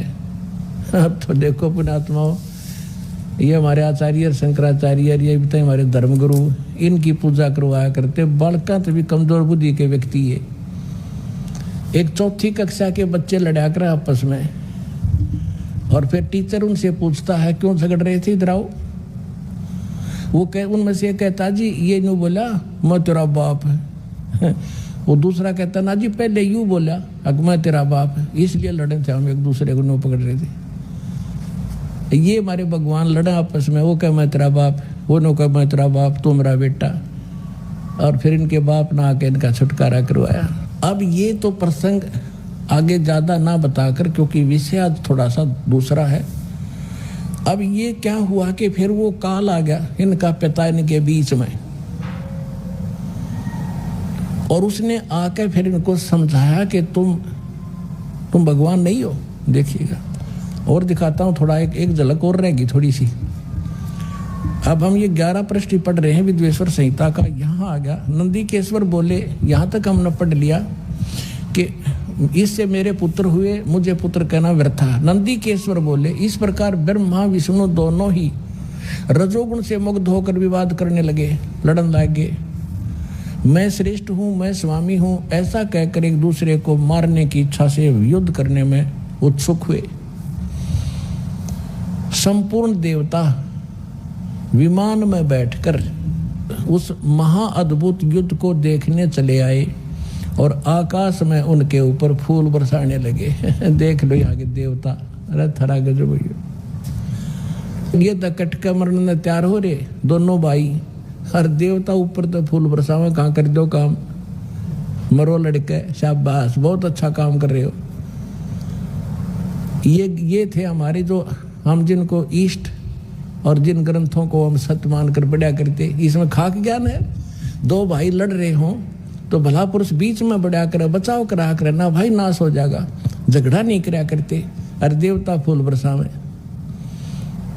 खूब सारा युद्ध बढ़िया, लड़ो मरो कटकर, देखो कौन सा तगड़ा है। अब फिर जब ये खुद आ गया, उनके बीच में खड़ा हो गया, स्तंभ खड़ा कर दिया, विष अपने पुत्र शिवजी के रूप में खड़ा हुआ है काल। अब फिर ये क्या बताती है, देखिएगा 17 पृष्ठ पे विद्वेश्वर संहिता। अब 17 पृष्ठ पर आ गए हम। विद्वेश्वर संहिता भाग 1 अध्याय 9, वो 5 था। इसमें फिर यहीं से शुरू होता है कि नंदीकेश्वर फिर आगे बता रहे हैं। नंदीकेश्वर बोले इस प्रकार भगवान ने उन नम्र हुए ब्रह्मा और विष्णु पर अनुग्रह करके क्या बताया, उनसे आगे फिर जो सारी सेना से उठाए, आगे क्या बताया कि उस सब को अपनी शक्ति से जीवित करा। यहाँ लिखा है और उन दोनों की अज्ञानता, ब्रह्मा विष्णु महेश की अज्ञानता और वैर को दूर करने के अर्थ, यानी दूर करने के अर्थ उन दोनों से कहा, ब्रह्मा और विष्णु से कहा उस काल ने। वो भगवान जो आया था उसने क्या बताया कि मेरे सकल और निष्कल भेद से 2 रूप हैं, परंतु और ईश्वर नहीं। इस कारण से उनके 2 रूप नहीं हो सकते। पहला सतम रूप जो पिलर खड़ा कराया था, पीछे मूर्तिमान जो विष्णु के शिव के रूप में खड़ा हुआ, वो रूप धारण किया। तो इससे ब्रह्म रूप निष्कल है, वो निराकार है। और ईश्वर रूप सगुण, मैं शंकर रूप में सगुण हूँ, और वो सतम खड़ा कर दिया था, वो निष्कल था। अब क्या कहता, ये दोनों रूप सिद्ध हैं, दूसरे किसी के नहीं हो सकते। इस कारण से तुम दोनों को अथवा दूसरों को ईश्वरत्व की प्राप्ति नहीं हो सकती। तुमने जो अज्ञानता से अपने को ईश माना, अपने आप को भगवान मान लिया, मैं भगवान हूँ, यह बड़ा ही अद्भुत हुआ। उसे दूर करने को ही मैं रण स्थान में आया। अब तुम अपना अभिमान त्याग कर मुझ ईश्वर में अपनी बुद्धि लगाओ। मेरे प्रसाद से लोक में सब अर्थ प्रकाश करते हैं। एक तो ये सिद्ध हो गया कि ब्रह्मा विष्णु और शिव जी ये भगवान नहीं है। या अब तक तो ब्रह्मा और विष्णु के बारे में इसने कहा है कि तुम ईश नहीं हो, तुम भगवान नहीं हो, तुमने अपने आप को गलती से अपने आप को भगवान मान लिया। आगे देखो, मैं ही परब्रह्म हूँ और मेरा ही अकल और अकल रूप है। ब्रह्म होने से मैं ईश्वर हूँ, अनुग्रह आदि का मेरा कर्तव्य है। यहाँ फिर बताया है, और जगत के वर्धक होने से मैं ब्रह्मा हूँ। हे ब्रह्म केशव समतव और व्यापक होने से मैं आत्मा हूँ। मैं इस सब का ईश हूँ, मैं सब का ईश हूँ, ये सब मेरा है और तुम भगवान नहीं हो। तुमने जो अज्ञानता से अपने को ईश माना, ये बड़ा ही अद्भुत हुआ। इसके दूर करने के अर्थ करने को ही मैं रण स्थान में आया। अब यहाँ कह रहा है कि मैं इस सब का ईश्वर हूँ और ये सब मेरा है, मेरे सिवाय किसी दूसरे का नहीं है। प्रथम तो ब्रह्म तो ज्ञान से के निमित्त निष्कल ब्रह्म का प्रादुर्भाव हुआ, यानी इसने खंभा खड़ा किया। फिर इसमें मैं ज्ञात स्वरूप हूँ और पीछे प्रगट दर्शन देने के निमित्त साक्षात ईश्वर तो तत्क्षण में सगुण रूप हुआ हूँ। अब मैं तेरे सामने खड़ा हूँ। अब यहाँ देखिए पुण्यात्माओं, अब ये इनको समझा रहा है ब्रह्मा विष्णु महेश। ब्रह्मा और विष्णु फिर इससे प्रश्न करते हैं, ज्ञान सुने हैं, फिर ये क्या बतावे है। देखना ये क्या कहता है ब्रह्मा और विष्णु को, हे पुत्रों, यह कृत आपने तप से प्राप्त किए हैं। ब्रह्मा और विष्णु ने जो कृत यानी जो पोस्ट प्राप्त की है, ब्रह्मा की पदवी, विष्णु शिव की पदवी, तुमने तपस्या करी और फिर मैंने खुश होकर तुम्हें ब्रह्मा के पद पर बिठा दिया, इसको विष्णु पद बना दे दिया।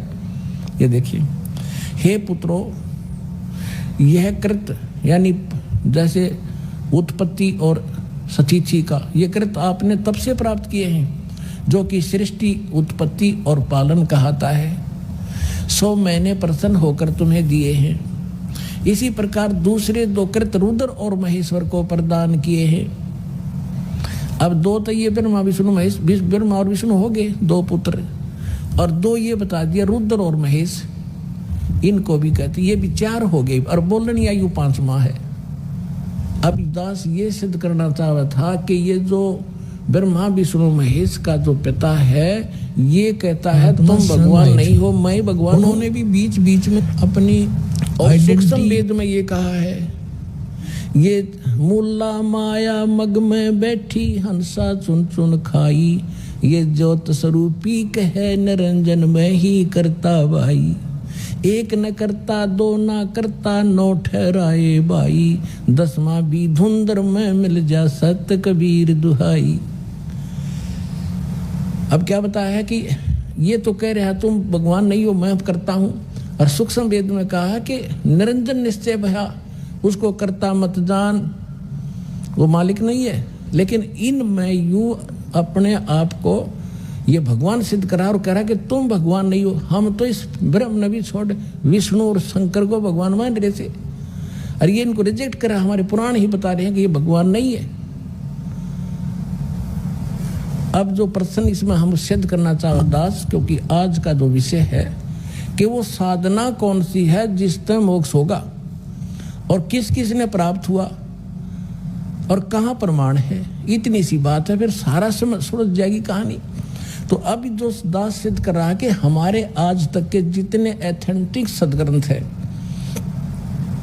और उन्हीं में से कुछ अंश इन्होंने अपना अनुभव पुराणों में लिखा है, तो पुराण भी साथ लेंगे हम कि उन पुराणों में भी हमारे सदग्रंथों का विवरण है, और उसमें भी वर्णित है, तो उससे भी सहयोग मिलेगा अपने को।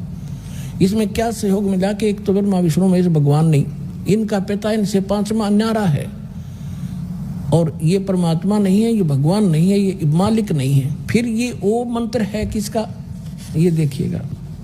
यहाँ अब हम आगे 19 पृष्ठ पे विद्वेश्वर संहिता शिव महापुराण और विद्वेश्वर संहिता भाग 1 अध्याय 10 में आगे हम यहाँ से शुरू करते हैं। इस कारण उस ज्ञान की सिद्धि के निमित्त ओंकार नामक मंत्र जप करो। ब्रह्मा विष्णु महेश को कह रहा है कि तुम ये ओम नाम का जाप करो, ये अभिमान दूर करने वाला है, और सोई निज मंत्र उपदेश करते हैं। यह ओंकार मेरे मुख से उत्पन्न होने से, ये काल कह रहा है ब्रह्म, मेरे मुख से उत्पन्न होने से मेरे ही स्वरूप का बोधक है, रूप का बोधक है, और ये महामंगल करने वाला है। यह वाचक है, मैं वाच्य हूँ। यह मंत्र मेरा आत्मा है, इसके स्मरण से मेरा स्मरण होता है। ब्रह्मा विष्णु महेश का पिता है ये ब्रह्म, मेरा स्मरण होता है ओम। ओम का उत्तर की ओर के मुख से अकार उत्पन्न हुआ, पश्चिम के मुख से उकार, दक्षिण के मुख से मकार, और पूर्व के मुख से बिंदु, और मध्य के मुख से नाद उत्पन्न हुआ। इस प्रकार 5 प्रकार से यह निर्गत हुआ, वह सब एक होकर ओम ऐसा एक अक्षर हो जाता है। अब हम आते हैं श्रीमद् भगवद गीता अध्याय नंबर 8 के श्लोक नंबर 13 पे। उसमें लिखा कि ओम इति एकाक्षरम ब्रह्म व्यवहारण माम अनुसमरण ये प्रयाति तजन देहम सयाति परमाम गतिम। मुझ ब्रह्म का एक केवल ओम अक्षर है, इति नथिंग एल्स ओनली, और अंतिम सांस तक सिमरण करता शरीर छोड़कर जाता, वो परम गति को प्राप्त होता। कौन सी? इस ओम से मिलने वाली परम गति। अब यहाँ सिद्ध हो गया कि ये खुद कहता है कि इन सब से मिलकर अकार उकार मकार बिंदु से मिलकर ये एक ओम अक्षर हो गया, सिद्ध हुआ। और ये गीता में लिखा कि ओम इति एक अक्षरम, ये ओम एक अक्षर माम ब्रह्म मुझ ब्रह्म का है, और ये खुद कहता है मेरा ये एक मंत्र है और मेरे ही बोधक है, मेरा ही जाप करने का है। और पुण्यात्माओं, जो ये हमें मूर्ख बनाते हैं। ओम नमः शिवाय कहते ये 5 अक्षरों का बन गया। इसमें कहीं भी मूल संस्कृत में ये ओम नमः शिवाय इस पुराण में भी नहीं लिखा, और ना यहाँ अनुवादकर्ता ने अनुवाद किया है इस पुराण में। गीता प्रेस गोरखपुर से अनुवादित एक सचित्र मोटा टाइप से पुराण में अनुवादकर्ता ने अलग राइटिंग में लिखा है ओम नमः शिवाय। शिवाय यू है 5 मंत्र का, और इसमें सब लिखा है अकार मकार उकार बिंदु और नाद से मिलकर ये 500 से अब से एक होकर ओंकार मंत्र हुआ है। अरे अड़ा दिया वहां पर ओम नमः शिवाय बढ़ा दिया इसका, इसमें कोई ओम नमः शिवाय नहीं है, क्योंकि श्रीमद् भगवद गीता में और वेदों में जो मंत्र है वो शास्त्र अनुकूल साधना, उसके अतिरिक्त कोई बनाता वो सत साधना नहीं है। अब ये प्रश्न हो गया कि ब्रह्म का ओम नाम जाप है इस गीता ज्ञानदाता का, वेद ज्ञानदाता का, और ये ब्रह्मा विष्णु महेश का पिता है। ये है कौन? ये खुद कहता मैं ब्रह्म हूं। अब इसका निष्कर्ष श्री देवी भागवत करेगी। एक समय राजा हिमालय को स्वयं ये देवी परमात्मा के बारे में ज्ञान प्रचार कर रही थी, तो उसने क्या बताया है कि दुर्गा कितना नॉलेज रखती है। वो कहती है केवल एक ब्रह्म है, ब्रह्म की पूजा करो, और ओम उसका मंत्र है। ओम के जाप से ब्रह्म लोक प्राप्ति कर जाओगे, तुम्हारा कल्याण हो। अब देखो श्रीमद् देवी भागवत सचित्र मोटा टाइप गीता प्रेस गोरखपुर से प्रकाशित है।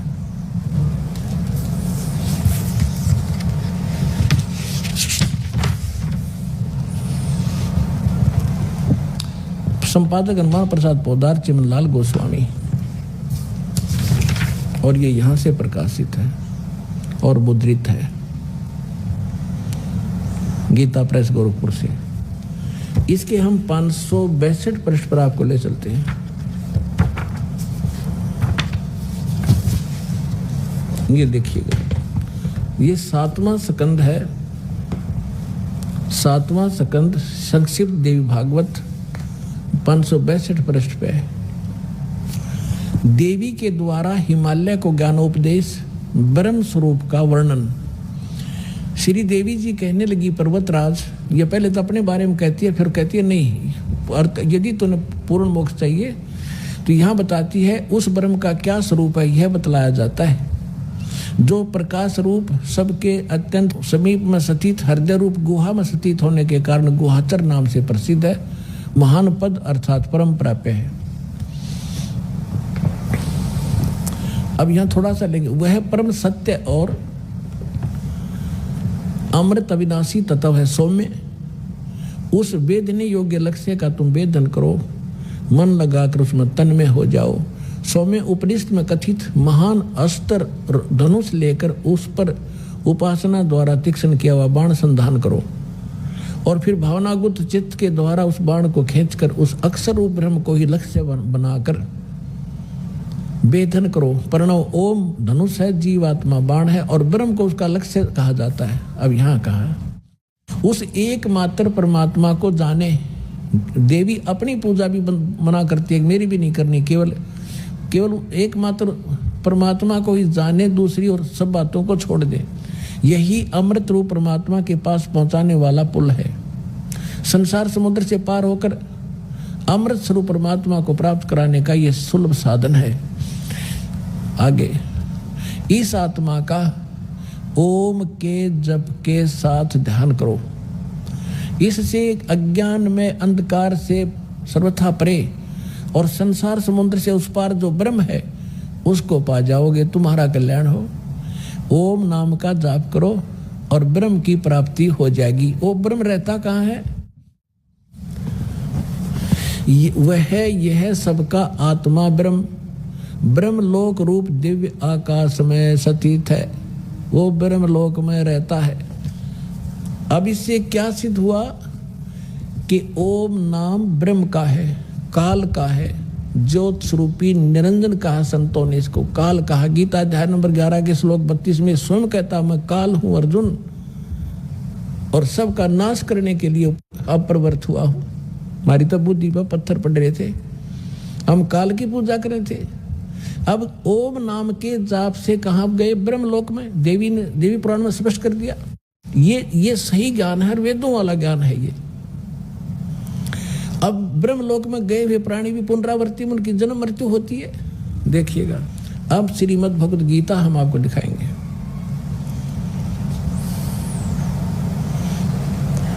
आठवें अध्याय का आपको 16वां मंत्र दिखाते हैं।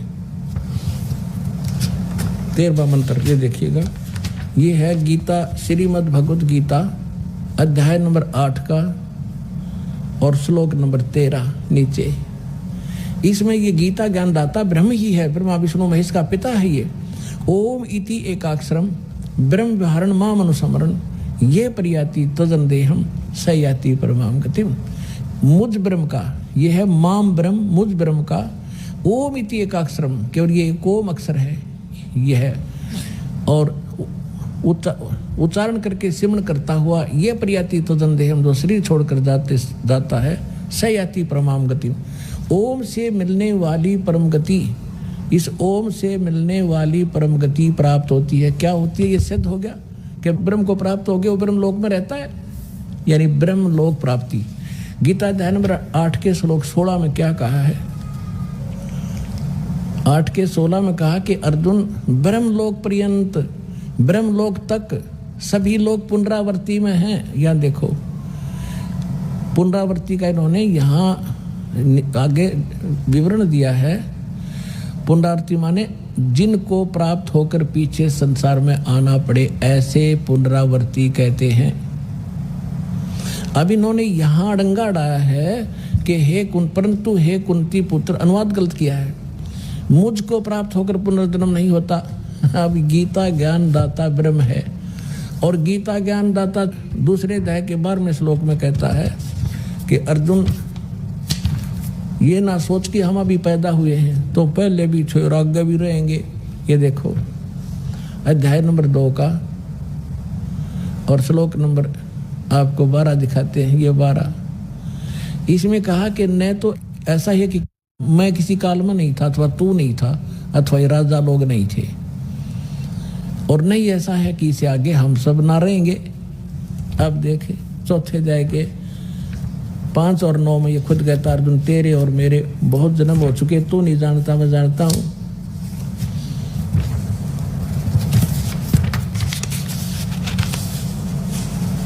ये देखिएगा अध्याय नंबर 4 का और श्लोक नंबर, श्रीमद् भगवद गीता श्लोक नंबर 5 में लिखा है, इसका अनुवाद यहाँ पर है। हे परंतम अर्जुन, मेरे और तेरे बहुत से जन्म हो चुके हैं, उन सबको तो नहीं जानता, मैं जानता हूँ। और 9 में कहा है कि मेरे जन्म और कर्म दिव्य हैं, अलौकिक हैं, यानी जन्म मृत्यु तो है ही।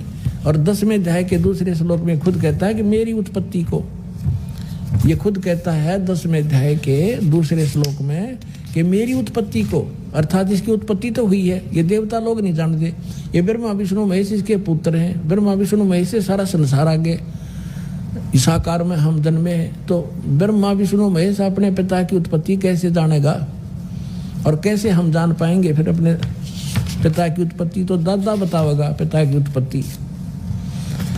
तो उस दादा ने आगे बता रखी बाबा ने, कबीर भगवान ने, जो सबका जनक है, इन सब की उत्पत्ति बता रखी है। ये देखिएगा अध्याय नंबर 10 का श्लोक नंबर 2,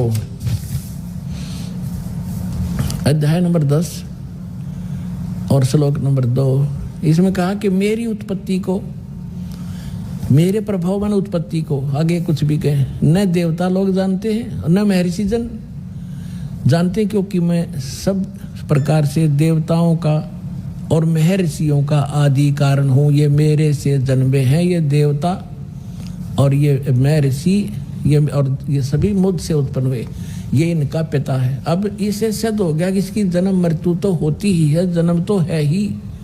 और ये खुद कहता है मेरे तेरे बहुत से जन्म हो चुके। और यहाँ जो अनुवाद इन्होंने किया 8वें अध्याय के 16वें श्लोक में कि ब्रह्मलोक पर्यंत सभी पुनरावृत्ति में है, परंतु मुझे प्राप्त होकर फिर पुनर्जन्म नहीं होता, ये कोई तुक बना? ये खुद ब्रह्मलोक में रहता है, ब्रह्मलोक में गए प्राणी जन्म मृत्यु मारे हैं, स्पष्ट हो रहा। इसका अर्थ ये है कि अर्जुन, जो ये नहीं जानते कि मुझे प्राप्त का भी पुनर्जन्म होता है, वो मूर्ख ब्रह्मलोक की साधना करते हैं और ब्रह्मलोक में गए हुए प्राणी भी फिर पुनरावृत्ति में होते हैं। इसका अर्थ ये बना है, इन्होंने गलत अनुवाद कर रखे। अब ये स्पष्ट हो गया कि श्रीमद् भगवद गीता और ये चारों पवित्र वेद, ये गॉड गिवन स्पिरिचुअल नॉलेज है, इनका एक जैसा इसके अंदर गुण धर्म है। और जो अन्य पुराण हैं वो वेदों से मेल खाते हैं तो नो प्रॉब्लम, वो तो ज्ञान वेदों वाला है, सही है। और फिर सूक्ष्म वेद इन सब से को मेल करेगा। अब इसमें कंप्लीट नॉलेज नहीं है। जैसे सूक्ष्म वेद के अंदर परमात्मा ने स्पष्ट लिखा हुआ है, जैसे सूक्ष्म वेद में कबीर परमेश्वर जी का एक शब्द है, करने नो दीदार महल में प्यारा है, और इस शब्द को लेकर पूरा राधा स्वामी पंथ अर्दी की गांठ लेकर पंसारी बन गया। और कहते हैं नकल में भी अकल की आवश्यकता होती है। इन्होंने वो मंत्र सेलेक्ट कर लिए इस ग्रंथ से, इस पवित्र अमृतवाणी से, जो पांचों काल के जाप है, और जो मूल मंत्र इसके अंदर विद्वान वह छोड़ दिया जो दास आपको देता है। आपको इन राधा स्वामी वालों की ही पुस्तक से दिखाता हूं कि इन्होंने अर्दी की गांठ प्राप्त कर ली भगवान की वाणी से। और गरीबदास साहिब जी को परमात्मा ने यथार्थ ज्ञान दिया। उन्होंने अपनी अमृतवाणी में कहा है कि बेखों के लश्कर फिरे, ये बाणी चोर कठोर, और सतगुर धाम ना पहुंचेंगे ये 84 के ठोर। परमात्मा की वाणी चुरा के कबीर साहिब की, और ये उसको अपने हिसाब से गलत सेट करके कहते हैं कभी सतलोक नहीं जा सकते ये, क्योंकि इनके पास कंप्लीट ज्ञान नहीं है। अब देखिएगा, यह है संत मत प्रकाश भाग 1।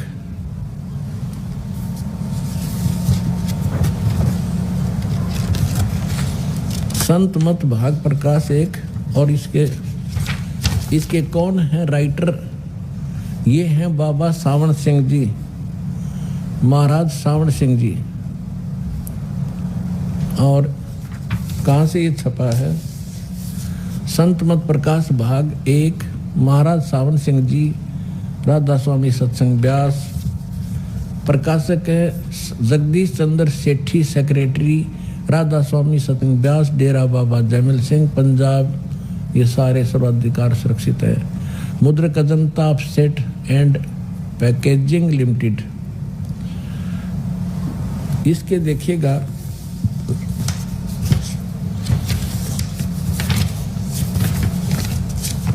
ये है परमात्मा की वाणी चुरा रखी इन्होंने, वाणी कबीर परमेश्वर की। ये सच्चिदानंद घन ब्रह्म की वाणी है। करने नो दीदार महल में प्यारा है, काम क्रोध मद लोभ विसारो, शील संतोष क्षमा सतधारो, मद मांस मिथ्या तज डारो, हो ज्ञान घोड़े असवार भरम से न्यारा है। धोती नेति बस्ती पाओ, आसन पदम युगत से लाओ, कुंभक कर रेचक करवाओ, पहले मूल सुधार कारज हो सारा है। अब यहां तक तो योगियों का बताया, फिर आगे बताया है कि मूल कमल दल चतुर बखानो और किलियंग, इन्होंने अपना आत्मा, यही तो खेल था दाता का। धर्मदास मेरी लाख दुहाई, ये मूल ज्ञान कहीं बार न जाई, मूल ज्ञान बाहर जो पढ़ी, ये बिचली पीढ़ी हंसनी तरही, मूल ज्ञान तब तक छुपाई, जब लग द्वादश पंथ ना मिट जाई। तो परमात्मा ने यहाँ क्या है, ये किलियम है और लिख दिया किलियंग। जैसे आगे बताऊंगा उस समय आने पर। अब यहाँ ये विचलित हो गए, और ये शब्द है किलियम, जो दास आपको उपलब्ध कराता है। देखिएगा, अब ये है, इसका वर्णन है परमात्मा की अमरवाणी में। ये जो चित्र आप देखिएगा, अपने आत्माओं जैसे अब आप बालक नहीं रहने देना दास ने आपको। जैसे पहले कहाँ सत्संग में जाते थे, 5-4 ये बात परमात्मा की वाणी ले लेते या अपने हिसाब से सेटिंग कर लेते, बजले रे भगवान तेरा काम आवेगा, बजले रे भगवान तेरा काम आवेगा, ये गा के 5-4 बात और पाड़ का लापसी उठ जाया करते थे। अब ये तो हमने पता लग गया कि भगवान एक बहुत ही ज़रूरी है, हमारे जीवन का मूल उद्देश्य है। और ये भी हमें पता है कि परमात्मा में क्या गुण है।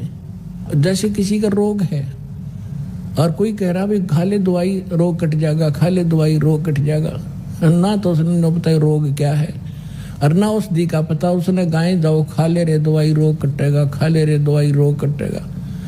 अब हमने पहले ये देखना है रोग क्या है और फिर उसकी औषधि कौन सी है, तो तब हम गीत गाँव चाहे ना गाँव फिर फांकी लगाओ रोग कट जाएगा। अब सबसे पहले आपको ये विश्वास दिलाया जा रहा है कि कौन सी औषधि है जो इस रोग ने काटेगी। जग सारा रोग रे जिन सतगुरु वेद न जान्या, जग सारा रोग रे।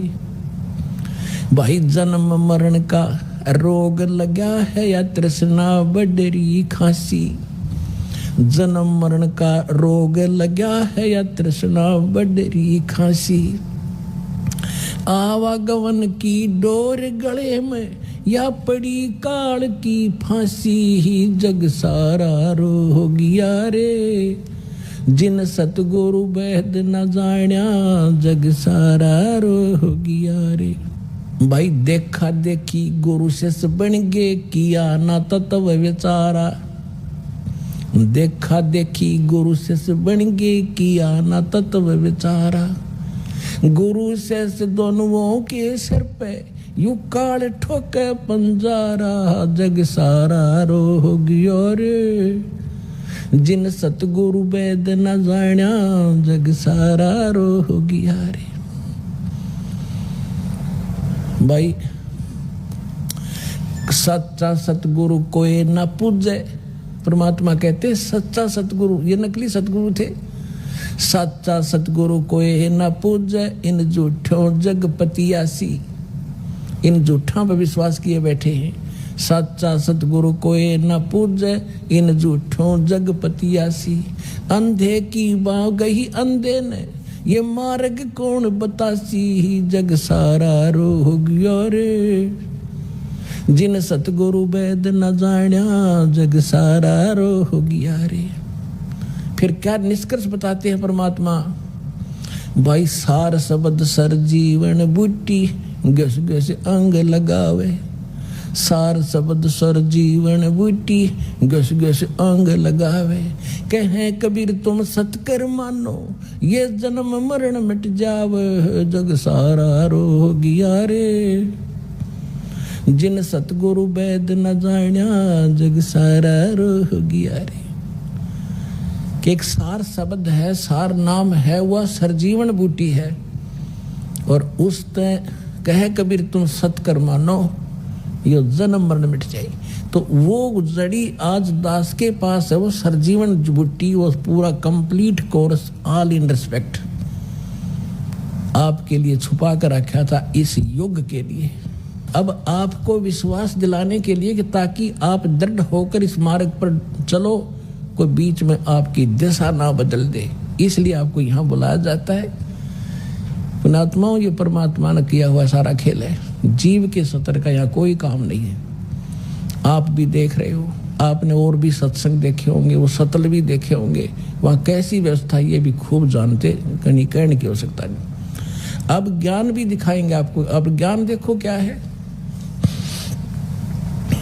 अब ये जो दास आपको बताने जा रहा है कबीर परमेश्वर की अमर वाणी से, सच्चिदानंद ब्रह्म की वाणी में धार्मिक अनुष्ठान जो विस्तार से कहे गए हैं, उनमें से एक अंश है ये। देखिएगा, ये है, ये मूल कमल परमात्मा बताने जा रहे हैं। मूल कमल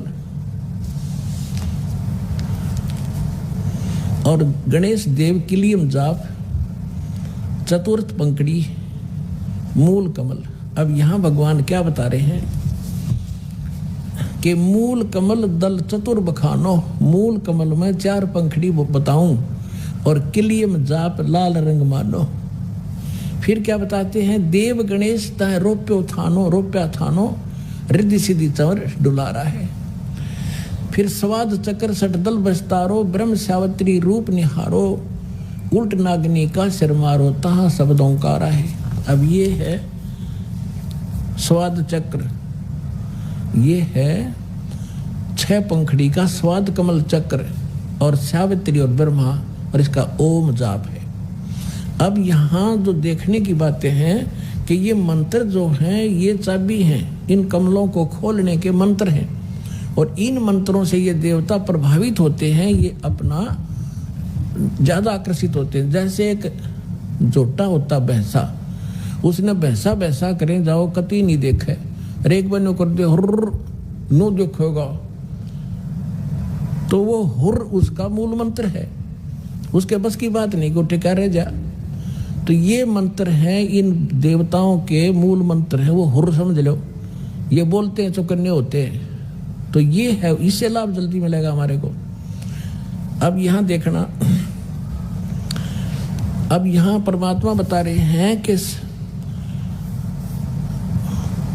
स्वाद चक्र सट यानी 6 पंखड़ी का विस्तारों, दल विस्तरों, ब्रह्म सावत्री रूप निहारो, उल्ट नागनी का सिर मारो, ता शब्द ओंकारा है। फिर क्या कहा है कि नब्बी अष्ट कमल दल साजा, श्वेत सिंहासन विष्णु विराजा, और ता हरियंग जाप तास मुख गाजा, लक्ष्मी शिव आधारा है। अब ये देखिएगा तीसरा कमल, ये अष्ट कमल, अष्ट पंखड़ी का कमल है, नाभि कमल चक्र है, विष्णु और लक्ष्मी, इसमें ये जाप है, हरियम जाप है। फिर आगे चलिए, द्वादश कमल हृदय के माही, जंग गौर शिव ध्यान लगाई, सोहम शब्द तहां धुन छाई, अर्गण करें जय जयकारा है। अब यहां देखिएगा, ये हृदय कमल में द्वादश पंखड़ी, हृदय कमल में 12 पंखड़ी है, और शिव और पार्वती इसमें का ये इसका ये जाप है। फिर कंठ कमल में दुर्गा, 16 या 16 पंखड़ी का ये कंठ कमल है, इसमें दुर्गा का निवास है, और ये इसका जाप है। आगे ये अलग से है, ये और अलग, हम सिर्फ इतना लेंगे जितना हमें अब आपको बताना आवश्यक है। अब यहाँ तक हम आगे कि द्वादश कमल हृदय के माही, जंग गौर शिव ध्यान लगाई, सोहम शब्द तहां दोन छाई, गण करें जय जयकारा है। फिर 16 दल कमल कंठ के माही, और तहें मद बसे अविद्याबाई या दुर्गा, और हर हर ब्रह्मा चवर ढुराई, ताश ये श्रीयंग है, ये रंग लिखा है इन्होंने, यहाँ श्रृंग नाम उचारा है। अब आगे देखो, ये है वो मूल मंत्र, हमारे इन कमलों से हमें बरी करेंगे, इन मंत्रों से हम कमाई करेंगे, साधना करेंगे, और इन भगवानों को इनका दे देंगे इन टैक्स, और ये हमें बरी कर देंगे आगे चलने के लिए।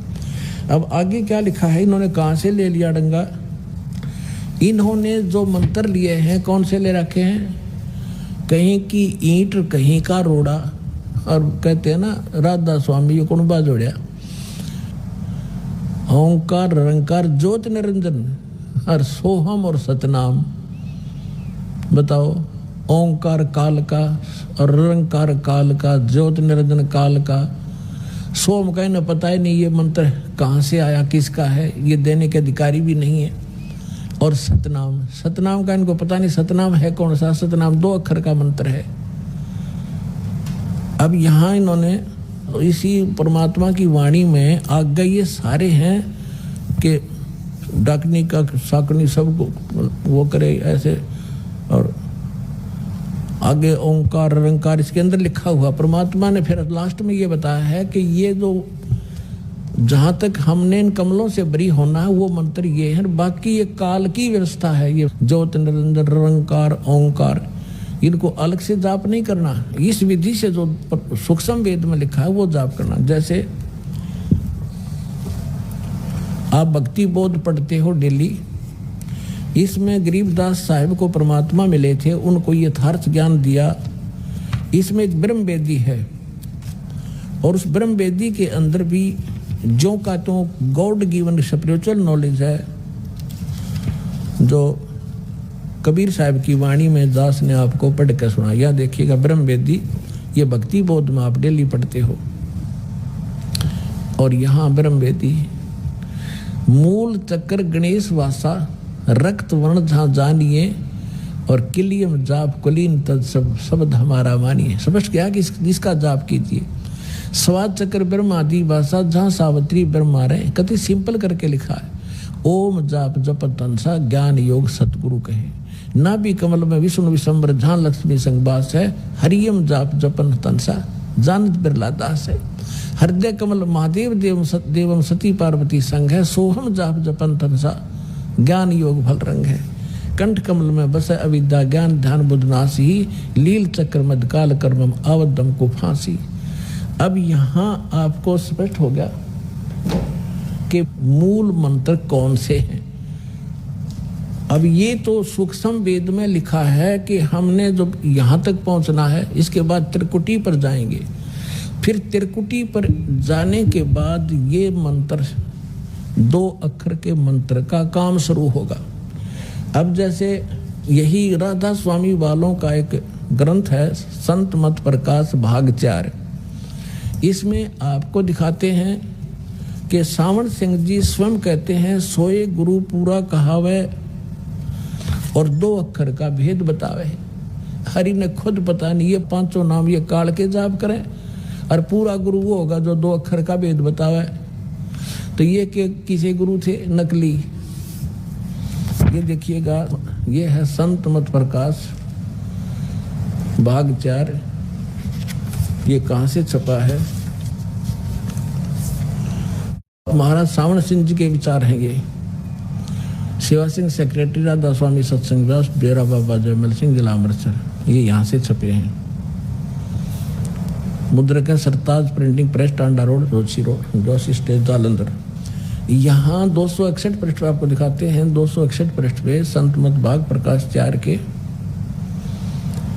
इन्होंने ये वाणी है कि उसकी शिवदयाल की अक्षर रूप निरक्ति चाली छोड़ दिया अब देश बिगाना। इसके ऊपर अब ये क्या अटकलबाजी कर रहा कि ये संसार सर है, अक्षर है वो ब्रह्म है। अक्षर तो संसार है, अक्षर वो ब्रह्म है, और नी अक्षर पार ब्रह्म है। ये जब ये संसार बना है तब हम इस महल दुनिया में गुजारा करते आ रहे, किंतु अब गुरु की कृपा से आत्मा इस महल को छोड़कर सतलोक को जा रही है। गुरु ग्रंथ साहिब में बड़े गहरे और गुप्त रहस्य हैं। एक स्थान पर आता है, सावण सिंह जी कह रहे हैं एक समय आता है, 52 अक्षर लोक त्रय, सब कुछ इनके माही, ये अक्षर खिर जाएंगे वो अक्षर इनमें नाही। आदि गुरु ग्रंथ साहिब के 340 पृष्ठ पर ये वाणी लिखी है गुरु नानक देव जी की। अब ये डिफाइन कर रहा है सावण सिंह जी, 52 अक्षर संस्कृत भाषा के हैं। शायद ही कोई ऐसी भाषा होगी जिसके 52 अक्षर हों। इस संसार का सारा मामला 52 अक्षरों में आ जाता है। पिंड अंड का हाल तो 52 अक्षरों में आ जाता है। आगे 2 अक्षर और हैं जो पार ब्रह्म है, और इसके विषय में ग्रंथ साहिब में लिखा है, सोई गुरु पूरा कहावे, 2 अक्षर का भेद बतावे। एक छुड़ावे एक लिखावे, तो प्राणी निज घर को पावे। फिर कहते हैं, जे तू पढ़ा पंडित बिंदु अक्षर बिंदु नावा, प्रणवत नानक एक लंघाए जे कर सत समावा। ये गुरु ग्रंथ साहिब के इस पृष्ठ पे। फिर यदि तू गुणी हो ज्ञानी हो तो वे अक्षर बताओ।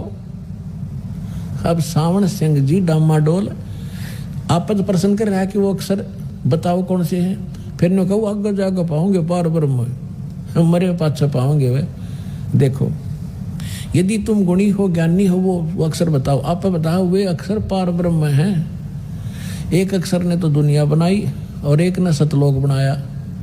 और यही कबीर साहब कहते हैं, सावण सिंह जी कह रहे हैं, कबीर साहब की वाणी लिखी है गुरु ग्रंथ साहिब के इस पृष्ठ पर अंकित है परमात्मा की वाणी। उसमें से लेकर क्या लिखा है, कहे कबीर अक्षर 2 भाख, और होगा खसम तलेगा राख। लेकिन के बुद्धि पर पत्थर पड़ रहा था। कबीर साहब की वाणी ले रहे हैं और आप कह रहे हैं खूब वो अक्षर मिलेंगे पार ब्रह्म जाके। और कबीर साहब कहते हैं, कहे कबीर अक्षर 2 भाख, भाख माने बोल, इनका जाप कर इन 2 अक्षर का।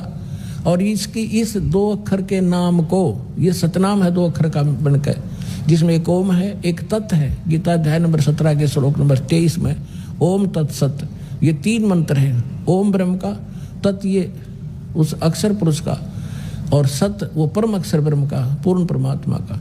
ये 2 तो सांकेतिक है, तत् और सत, और ओम सीधा ही ब्रह्म का है। तो ओम और तत् ये सांकेतिक है, तत् ये दोनों मिलकर 2 अक्षर का सतनाम बनता है। अब कबीर साहब तो सही कह रहे हैं कि कहे कबीर अक्षर 2 भाख, इन 2 मंत्र अक्षर के मंत्रों का जाप करे और होगा खसम तलेगा राख। और पुण्यात्मा,